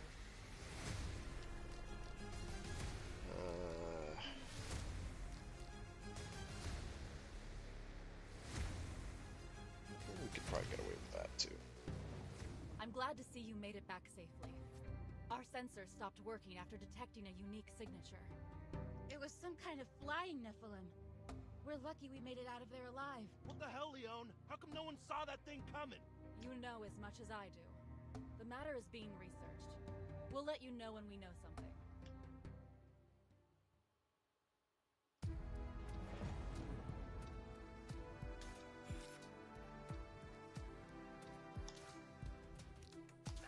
Hello. Rage upgrade, I don't know what that does. Oh wow, really?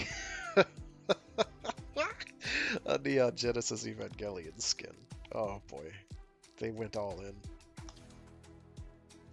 Oh, we definitely want that.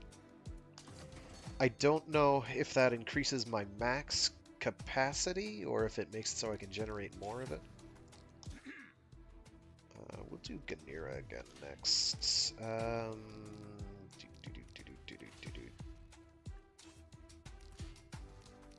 You for sure.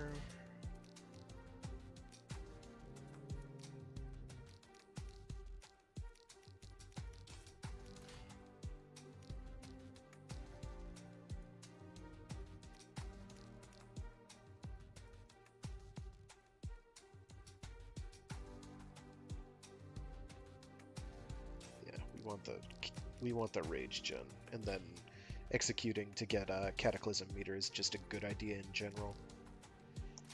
Perfect dodging is probably a good idea. I kind of want to go for the rage attack boost, but it doesn't really do me that much good as Ganira, since I'm not going to be using tons of those. We'll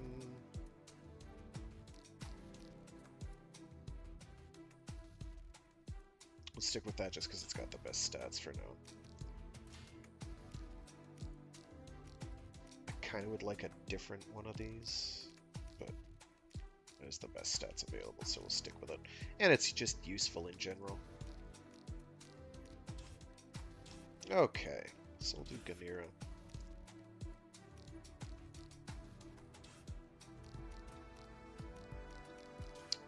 the options are. You can set it to be windowed. Somebody on the Steam forums was like, "Oh, you can't even make it. You can't even make it windowed. It's only full screen, and you can't adjust resolution." It's like, no, that's been there since the jump. Let's get this done. All right, so it's boss o'clock.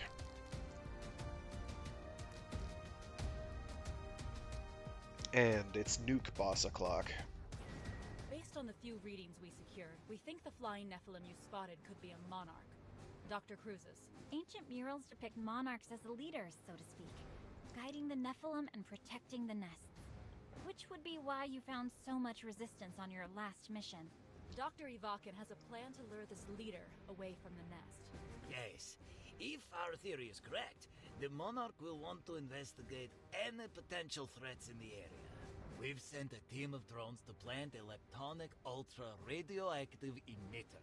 It'll serve as a distraction for the Monarch, giving us an opening at the nest. What? A bomb. A very large bomb. Big box go boom. However, the device is malfunctioning and isn't responding to our signals. You'll have to go there and activate it manually. That seems inefficient. Alright. Oh, that's right. We should be able to have exoskeleton, too, which is nice. I don't actually know what it does, but we'll find out. Presumably our summoned minion will use it as well. Good. Ooh, excuse me. Ugh.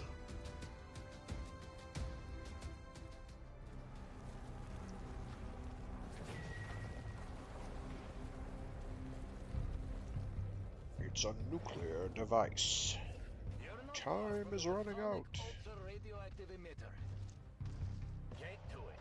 Activate the countdown and return to base. Bonk!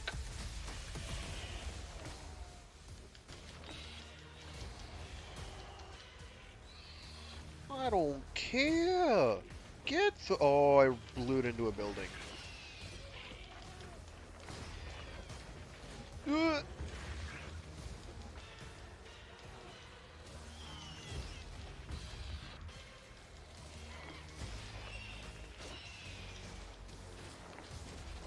Gonk. Oh man. Victor, you and your acronyms? Oh, AJ just figured it out. So what does... Come on. There we go. Exoskeleton creates a shield which absorbs the damage from one attack. Okay. And Steam Burst slows enemies down. Okay.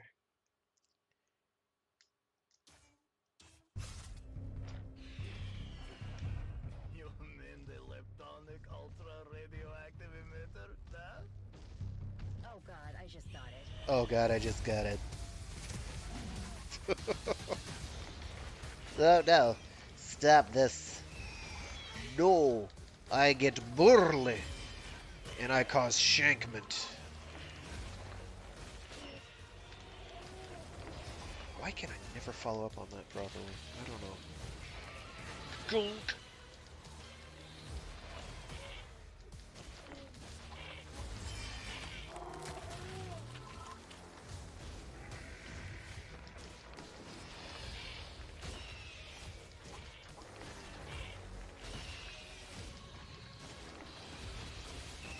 It stings.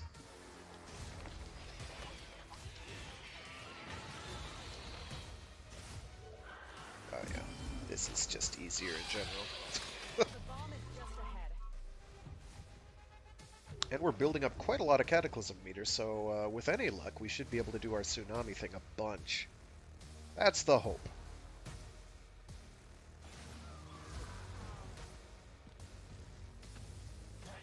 The device is activated. Oh, now I have to defend it for a minute and some odd seconds. Okay, great. Let's secure it too. A little over a minute to get to the extraction point before the explosion. Do I have to run away, or...? You didn't think to mention that before? I guess I have to run away.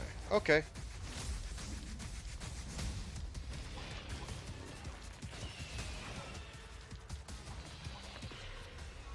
Oh, okay.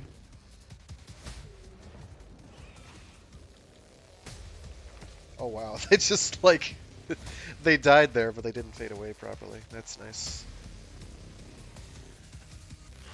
Come on, Frenchie!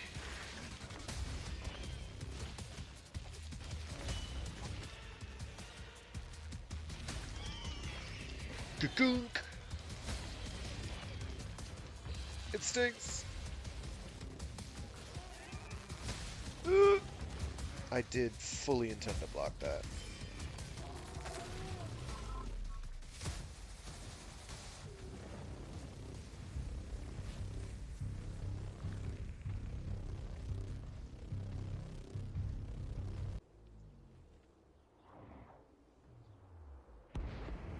Boom. Oh,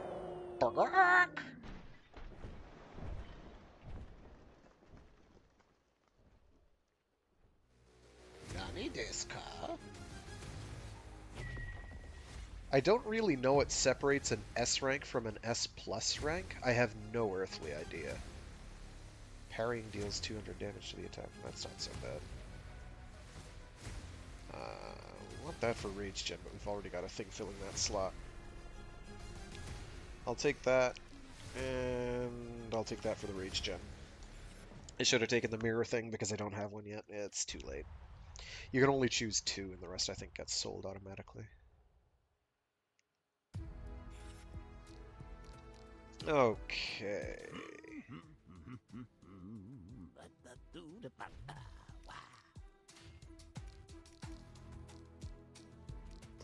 You I can safely sell, because who cares about speed?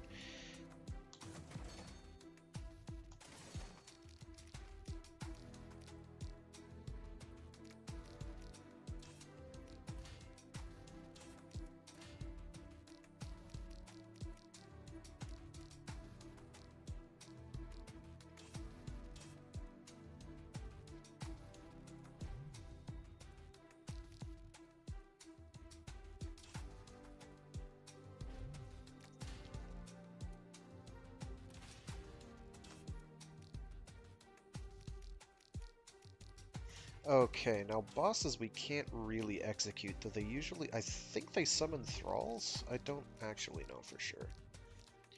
I'm gonna do one as Aegis Prime. Let me see. If we rise the coefficient by the cubic... Now, where did I put that book? I could Alright. swear it was around here. Nephilim monarchs. Depictions of Nephilim-like creatures are abundant in ancient art. Recent events, chiefly the emergence of the colossal Nephilim terrorizing Tokyo, have shed new light on some of these depictions. The 4 distinct creatures to have cross-cultural renditions may be the monarchs referred to in the artifact recovered from Syria. Although, interestingly, artifacts from other regions reference them as nurturers, cultivators, and guardians. Consolidating these myths leaves us with these: the fiery Agnitor, who scorches the earth; the Leviathan Sertnagon, ruler of all rivers and seas; the winged Torgara, skybound master of the storm; and the Titan Gyakras, who holds earth on its shoulders. Isn't that just terrific? Prehistoric art. From the notes of Dr. Crucis. Monsters resembling Nephilim have been depicted worldwide, spanning all of human history and prehistory. Sculptures and murals found in tombs between Iran and Egypt. Shang Dynasty-era bronzework in the lower Yellow River, cave paintings in the Basque Country and Tassili-N'Ajjer, petroglyphs in British Columbia, Gabon, Cornwall, and Galicia. It seems likely that a Nephilim event occurred sometime in the early Neolithic period. Our ancestors interpreted what they saw to be dragons and other mystical creatures. How can I help you? Ooh, hello. Oh, I have no chats available. I see. I see how it is. Toronto back. Alright, so this one we'll do with Aegis Prime again, I guess.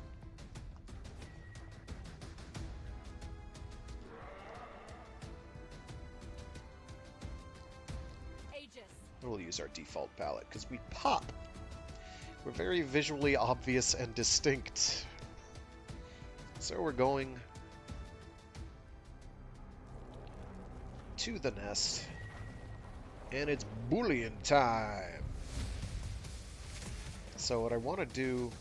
Looks like the distraction is working. Get moving to that nest ASAP. We don't know how long it'll be before the Monarch comes back. And I just need to check the manual because I don't actually remember what Zen Stance does. Instantly cancels any attack aside from Magus' Cataclysm and increases attack speed temporarily. Okay. Okay. Well, what we want to do mostly is use Erosion Bomb on the boss and, you know, generally mangle him to death. Her, it, they.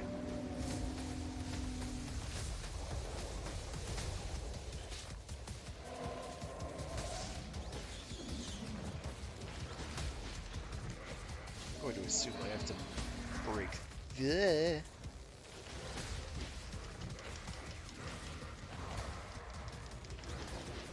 Please target the snakehead.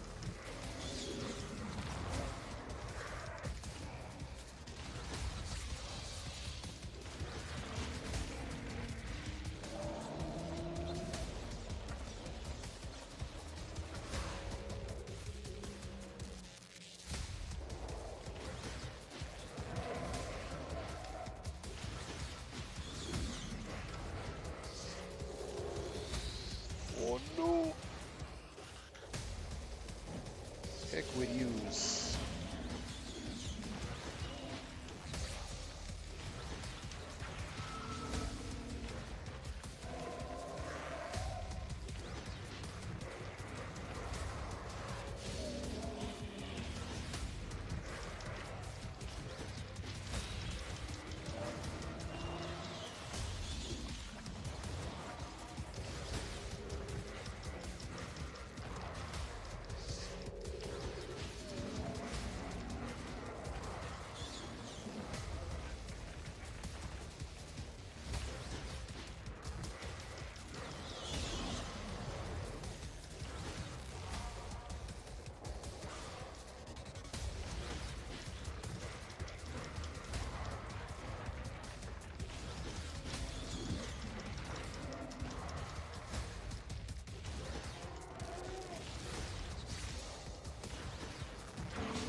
Ah, it was too slow.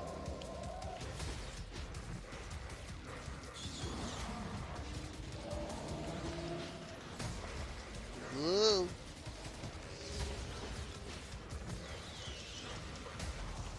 Oh, why I no hit?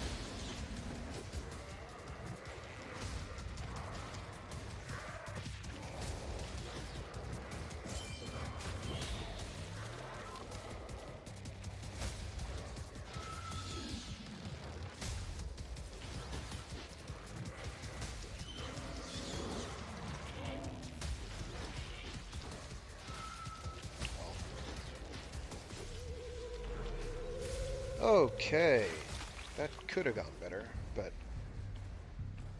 it could have gone faster, but we've got through it. Clunk.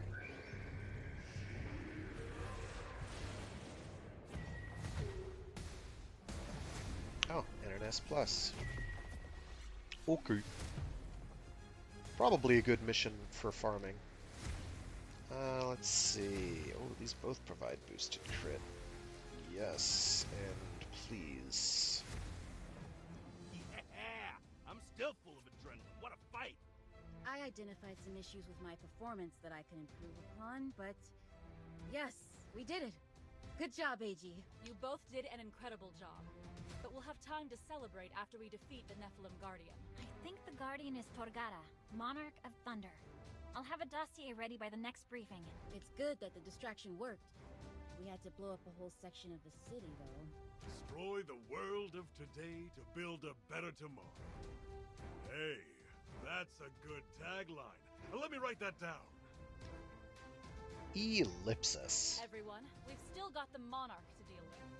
So get ready for the big fight. So we'll do this one as the giant robot. We'll hole.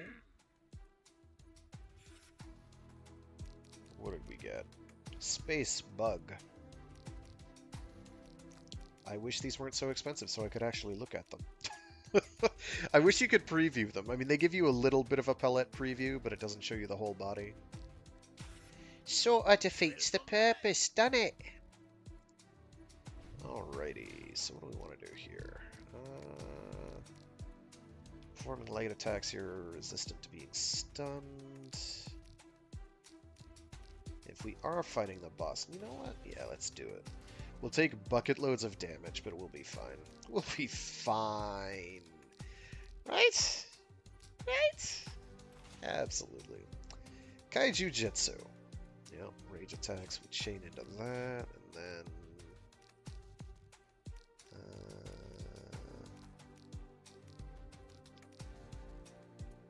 increases damage for 10 seconds. That might be the way to go. I like having all this really high crit, though, but...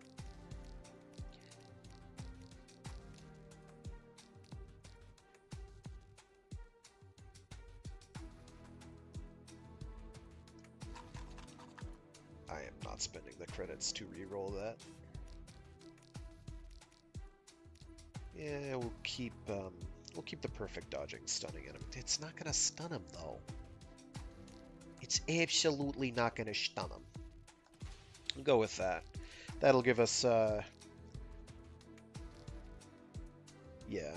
Basically, we'll chain from heavy attacks into a rage attack, and then we can do light attacks pretty much with impunity. So we'll go with that. I think we're okay. Let's check the archives. I could swear it was around here. So, Nephilim nests. They're 90 meters tall and 220,000 tons. We've had theories about the existence of nests, in quotes, for as long as 5 years, and the Toronto operation has finally confirmed them. Our theories suggest that the nests create underground networks of tentacle-like roots spanning enormous regions, and that the Nephilim are birthed through exit points along the surface. However, it's not clear at all how deep these tendrils go, or how they actually spawn Nephilim. Obviously, nests are a threat of the highest priority. It's likely another nest exists somewhere near Mount Fuji. A Nephilim structure spotted in Cairo could be another. Torgara, Monarch of Thunder. 105 meters tall, 30,000 tons, a gigantic Nephilim dwarfing Megadon himself. Torgara's been identified as the protector of Toronto's nest. The erratic weather makes sense. This monarch manipulates the skies, changing winds to suit her needs, and summoning lightning to vanquish the Nephilim's foes. So this ought to be interesting. Ready to engage. Hopefully I don't get bullied too badly as our giant robot pal. The good news is that destroying the nest had the desired effect.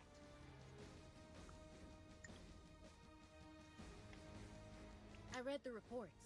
There are still Nephilim roaming around Toronto, but their numbers aren't replenishing.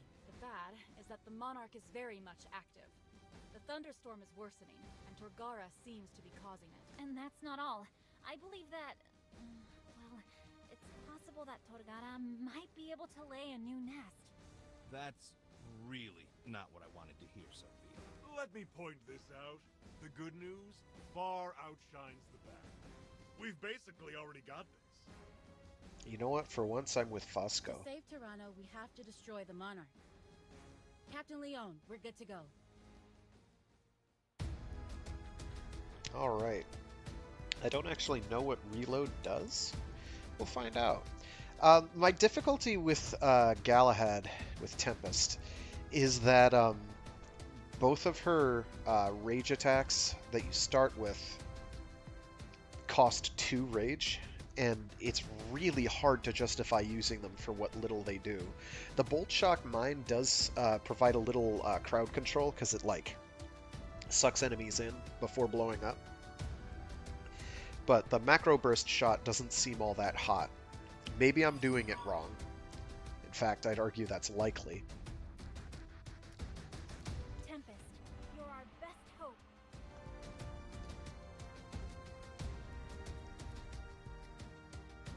Oh, are we actually going to be in an arena? Let's go.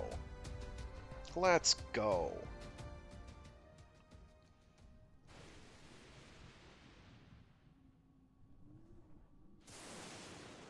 Fraggoth.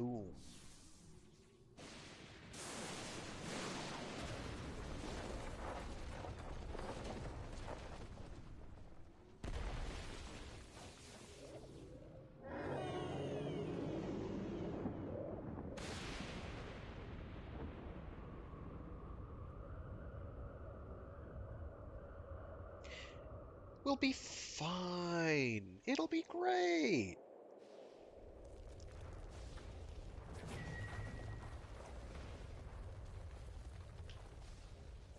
Just give me a building. I'll hit it upside the noggin.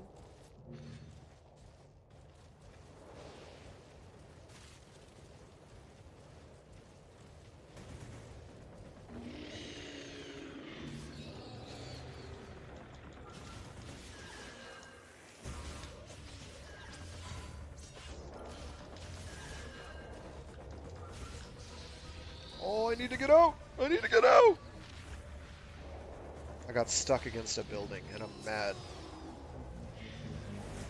I missed, and I'm mad. What does that do? I should probably check. This is not the best time to pause this, but we're doing it. Gives Tempest special bullets which increase the power and utility of certain attacks. Time her reload with the bar to load 2 bullets at once. Crap.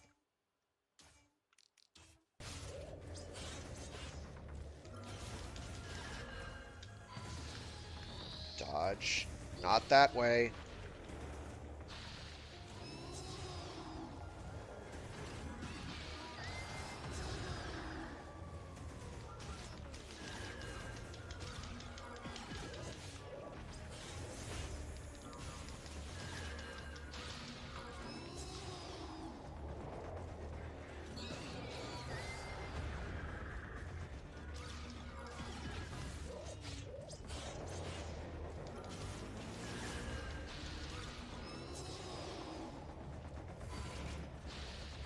Oh, I see now.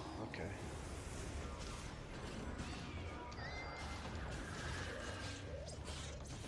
I dodged back into that. I feel silly.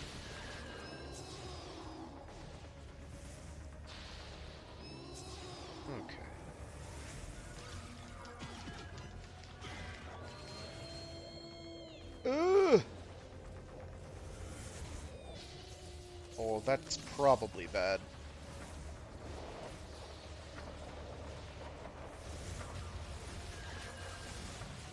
Ugh!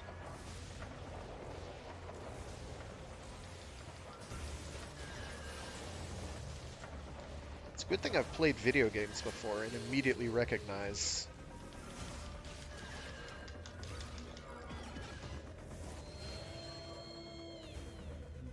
Okay, I really didn't do very much to her, did I?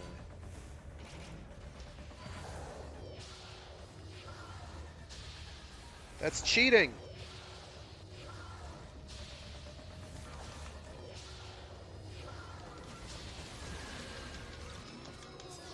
It stings!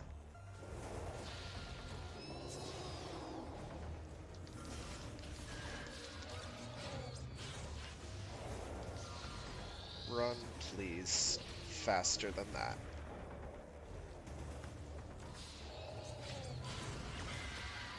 Ooh. Okay, I begin to see how I'm intended to do this.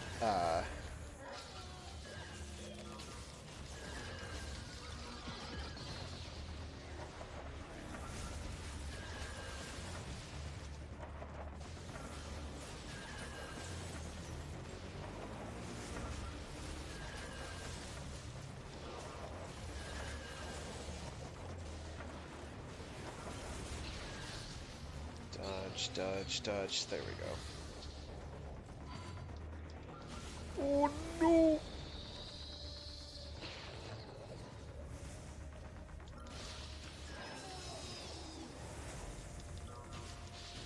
Oh, that's doing damage. I see. I see. That's bad.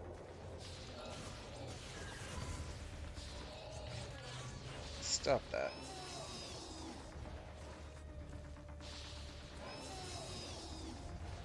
I'm supposed to approach you without friggin' dying.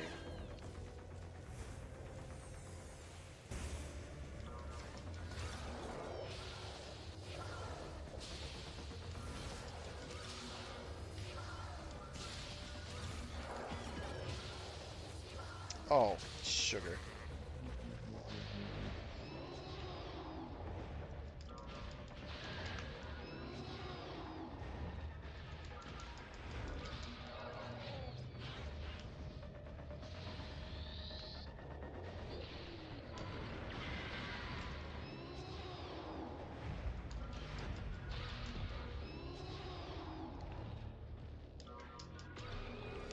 Get shot. So that wasn't very good. But we did it.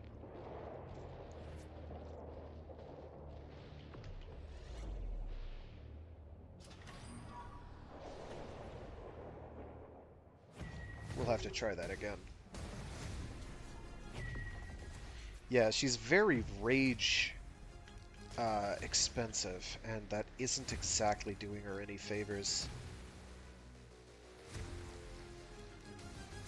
know what? I'm gonna sell all of these. They're all bad. And I think I already have better versions of same. AG, we did it! That monster is dead, and now the city and the people are safe! You did great out there, Jamila. I can't believe we pulled it off. After so many years of fighting and no progress. It's Like a ray of hope that bursts through the darkened skies that we'd long thought perennial. A great line, I know. But it's not mine. I heard it on some news log. But it's good. I've got the marketing team sharing it on the net. Congratulations. Jamila, AG, what you did down there was just incredible. The Sunrise's crew is already celebrating in the party room. Care to join us? As soon as I've had a shower. I've got a bottle of something special that I've been saving for a time like this. And this one's for us and how well we all did today. Kampai! Salud! Sante. It's a well-deserved celebration, my friends. Savasha Starovie! But this is my last one. I can't handle as much as you do, Edge. Who would have guessed? After all these years fighting against the Nephilim, I ended up fighting alongside them.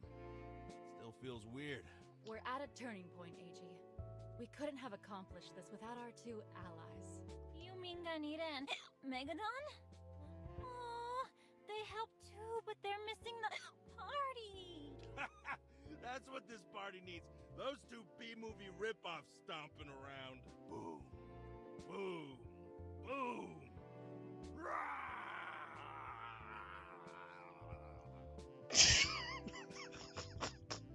The voice actor's just hamming it up. He don't care. There's no reason for concern. But I think I'm going to go check that Megadon and Ganira are properly conducted. Just in case. Victor. An incredible performance, Miss Sinai. Tempest Galahad is trending on social media everywhere. Thank you, sir. I'm glad to see my training is paying off. Oh, yes. The combat was incredible, too. I'll have no issues convincing the board to allocate more funds into the Atom programs now. That's great to hear. Having more atoms in the field would definitely help. We're working on an extended contract with Syncor.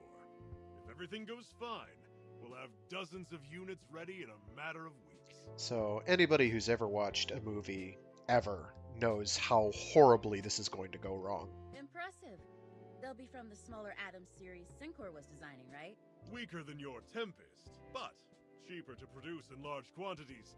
The price is still in the tens of billions, but they're worth every penny.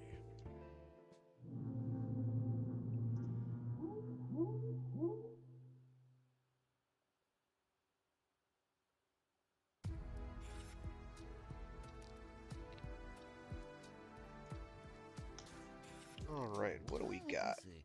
If we rise the coefficient just new of skins. cubic root of x, Grumble.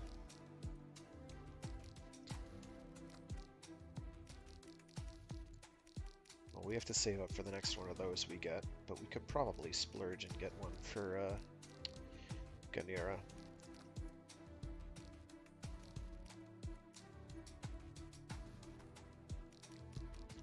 Oh gosh, I might have to get that. Of course, I could also do the maybe, I guess, possibly Gamera themed? I don't know why they call him Turtle. Alrighty.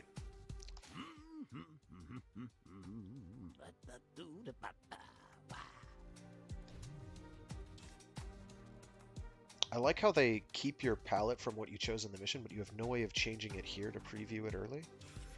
I find that mildly frustrating.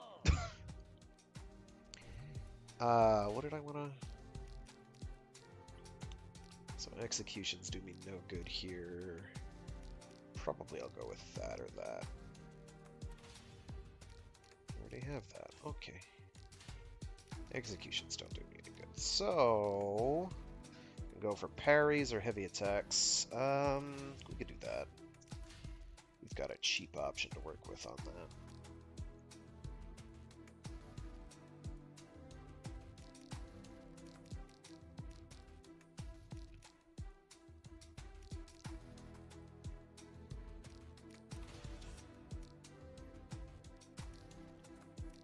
Fortunately, we don't have any good rage generating options other than that. Alright, so we'll try to do this and make it look better. Failing that, if we can't do it with Ganira, we'll do it with Aegis Prime, and Aegis Prime should have no problem at all doing that. Because I can cast Erode status on, or plant Erode status on the thing, and that means I'll just do more damage in general, and it'll just go very, very well indeed. Okay. Here we go. R.E. Gerald's Atlantis Trilogy. The Dragons of Atlantis, from 1944. The story of Queen Kull of Atlantis and the war she wages against the dragons storming her country. A tale of sword and sorcery. The Sorceresses of Atlantis. Kull of Atlantis and her circle of sorceresses use magic to create dragons of their own, imbued with human souls. They ride them into war against the third dragon horde. And The Fallen of Atlantis, from 53. After the dragons are defeated, calamity befalls Atlantis. Kull seeks the mysterious Harbinger to save what remains of her kingdom. And we have chats. There's something I wanted to ask you, Victor. Where did the accident that turned AG into Aegis Prime happen? I don't know the exact coordinates, but somewhere south of Bermuda. Wait. Don't give me that look, Sophia. I don't want to hear any more about the Bermuda Triangle. Pero Bermuda isn't that far from where Ganira was first spotted. And check out this R.E. Gerald book that Professor Maki had. It's about Atlantis, and there are these dragons waging war and... It is fiction, Sophia. Trying to link the monarchs to ancient scriptures is one thing. But dragons from a fantasy book? This was written a century before the Nephilim appeared. It was Professor Maki's equivalent to a candy bar. No more. Candy bar. Dangerous Nephilim lurk in South America. Let's stop them. Alright, I know we can do better on this boss fight, so we are going to do that. And we're going to change our palette to be bright and garish. And we're going to try and remember to use Exoskeleton occasionally. Ganira's sync levels are good to go. My concern is that our minion is going to die horribly, like, all the time. But maybe it won't. We'll find out. Oh good, I can skip this. Excellent, because I do not want to have to sit through it the whole time. So, if this doesn't go well with Ganira, we'll do it with Aegis Prime. I was planning on focusing on one unit over the others, but we're playing the field just to have fun. New single from CCA. Don't put it into your mouth. Okay. You're gonna get beat. It stings. I need to run. I am far enough away so that I can run. I should have dodged instead of turning away.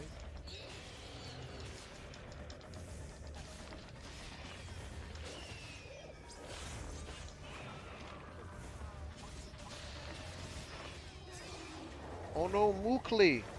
Don't bully!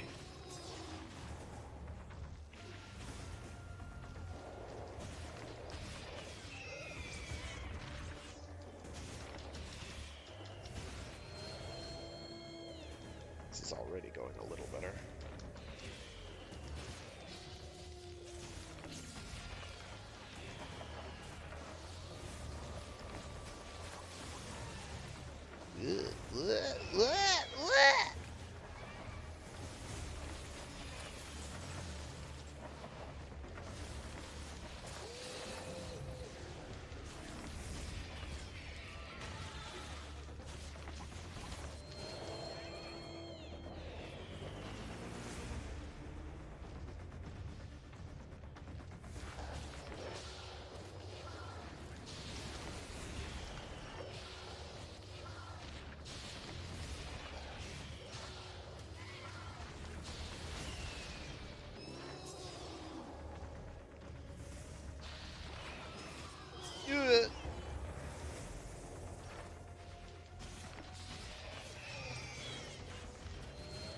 Oh, you really do not want to get comboed in that.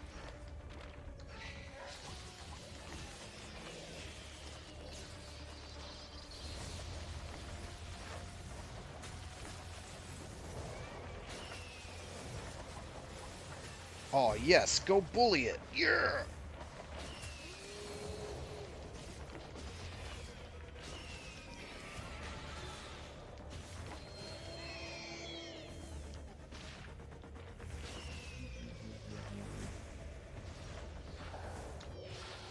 Ah.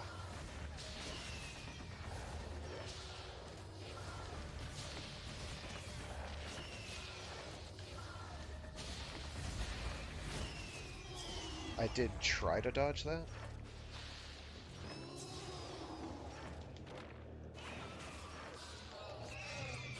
That's not ideal. Oh! Oh no! Oh! Yeah, let's go, Mukli! He good. He was like, ain't gonna take that shit. Get out of here! Hit him with the backhand, Mukli. I got him. Marvin the Mook. He got this. Alright, anything interesting here? No, not really. Rage Gem is good, though. Defense by 25%.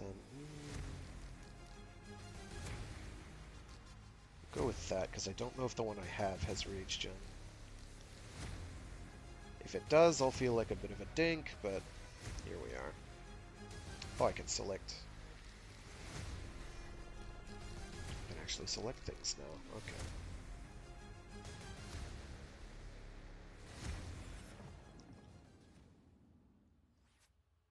So what did I get for getting an S on that?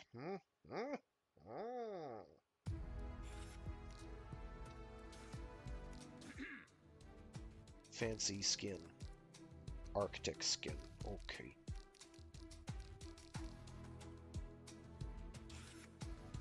Welcome back. I'll do... Oh yeah, we want to do a basic mission, I think.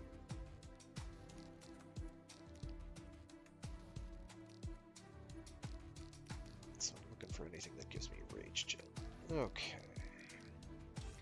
So I want to be casting my abilities with some frequency.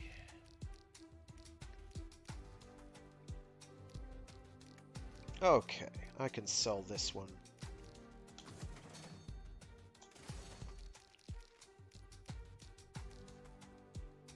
You know what? I can probably sell you too.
There's no time to waste.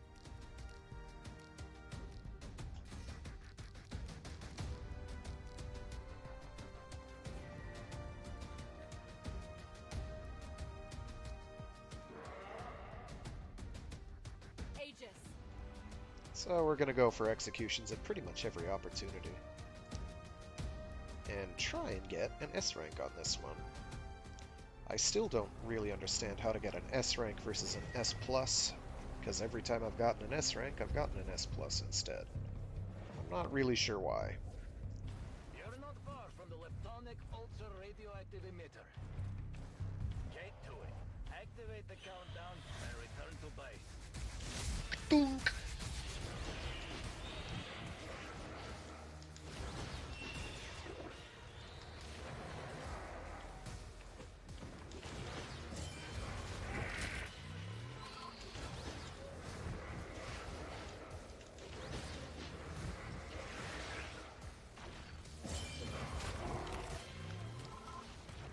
It blew up in my face.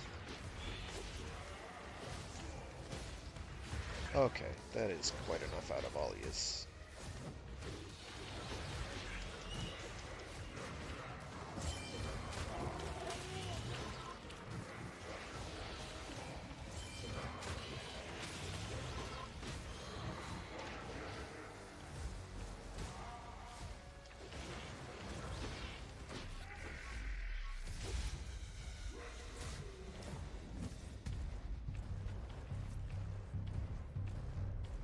Oh man.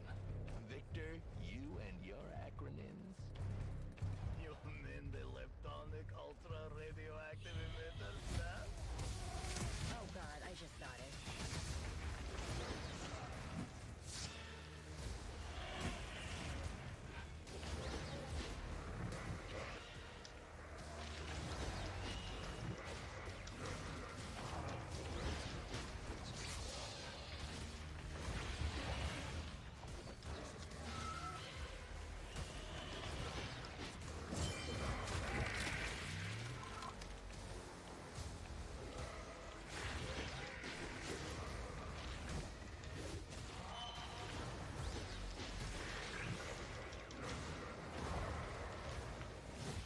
Blech.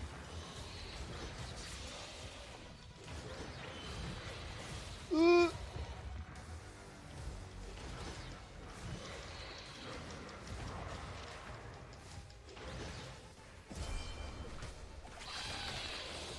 bomb is just ahead. With any luck, we should have enough for a cataclysm the next time one of the mini-bosses shows up. Should. Fingers crossed.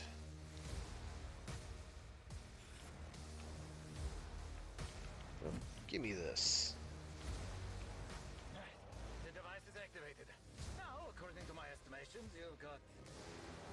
Let's take care of it too. A little over a minute to get to the extraction point before the explosion. What? You didn't think to mention that before?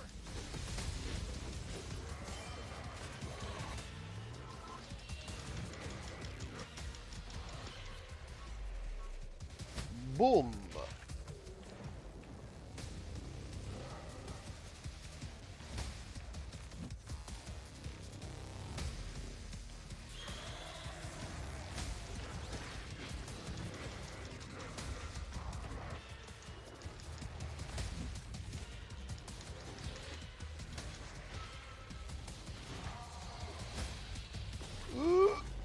I tried to dodge. It didn't happen.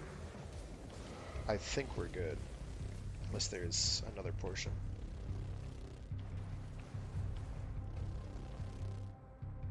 Ah. I did not get a finisher off. That's okay. I had it in time, but I was expecting them to throw an actual enemy at me. They didn't, because I forgot how this mission was paced. Alright, anything interesting here? Rage Gen, yes. I think I've got one that does exactly that. So I'm gonna let those get sold.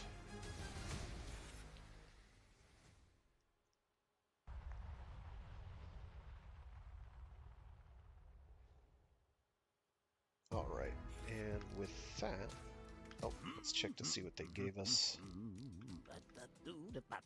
Arachnid. Why is it called Arachnid? I do not know.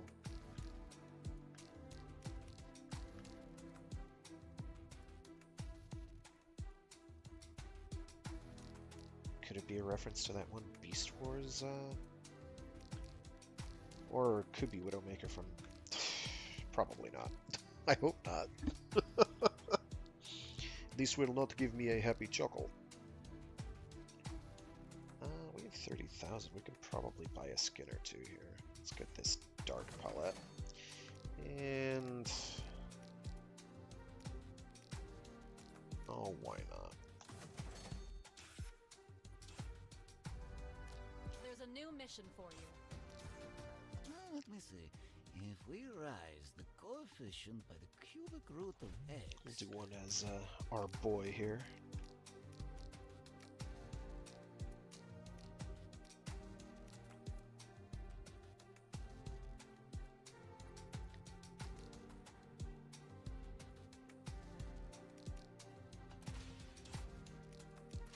Isn't there an execution one here? Oh, the healing one. I don't care about that. Go for Cataclysm Meter and...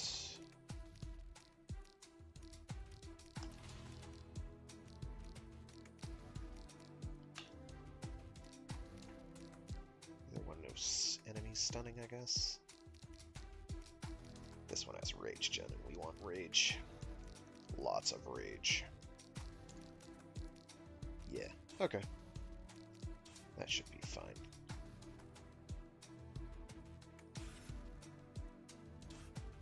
Let's get this done.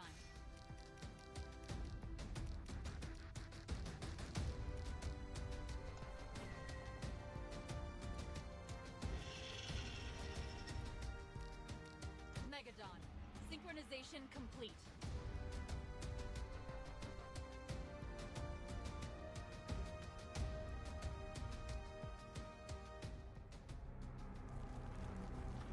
So this is the evil skin, or dark skin, evil skin, yeah, that's the one.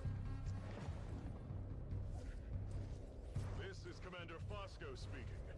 I'm excited to see your performance. I know I won't be disappointed. Be careful! The area is heavily ionized.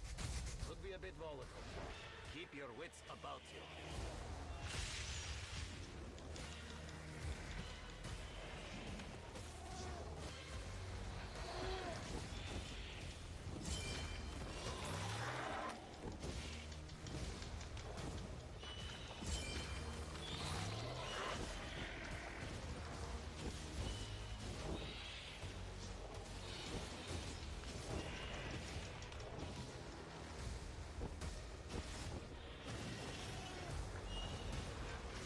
Oh no.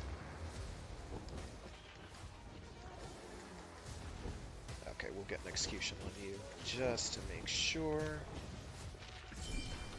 that we have that S rank.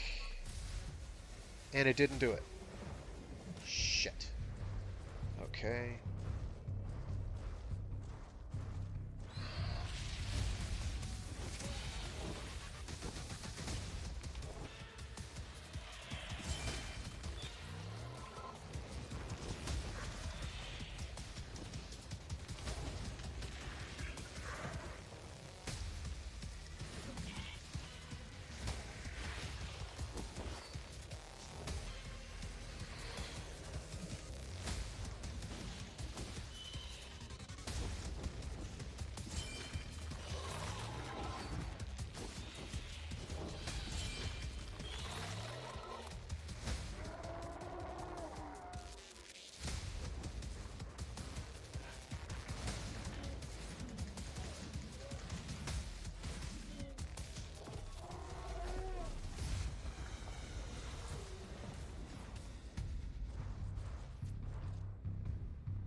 So time has a lot to do with it. Quicker is better.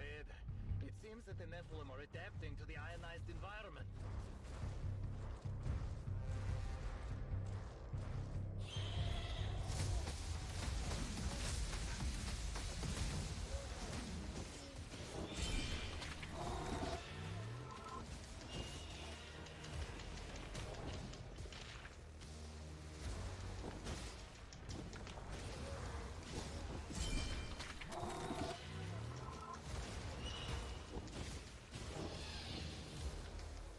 Ah!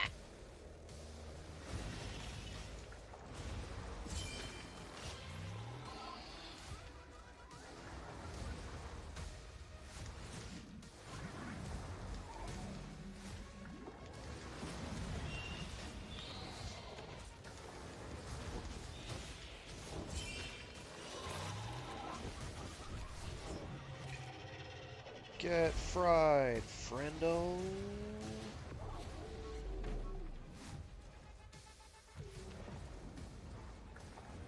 Is someone recording this? This is good PR. Team, eliminate one last swarm, and we'll get ready for extraction.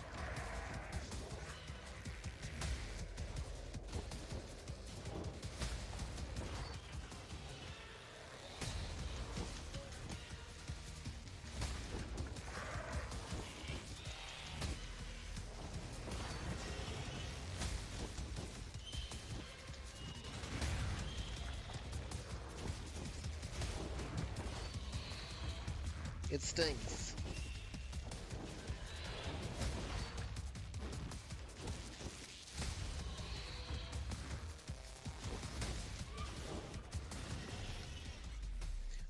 Gunk. Alright, so we still have yet to get an S rank on this one because it is kind of tricky to get the timing right, I guess. Asa. Anything good here? Probably not. No.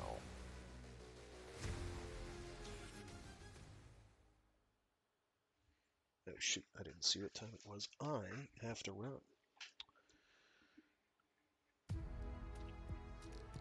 Is there a save? No, there's a race save data. So yeah, hopefully people dug it. It's pretty cool. It's called Dawn of the Monsters. It's a lot of fun. If you like 2D beat 'em ups in the style of Double Dragon or oh, what was it called? War of the Monsters. This is very much a spiritual follow-up to that. I highly recommend it. It's a lot of fun. I'm not very good at it, sadly, but it's a lot of fun. So yeah, I do this stream every week, Mecha Mondays, where I do something giant robot related or mecha adjacent. Next week I'll probably be doing more Megaton Musashi. We'll see.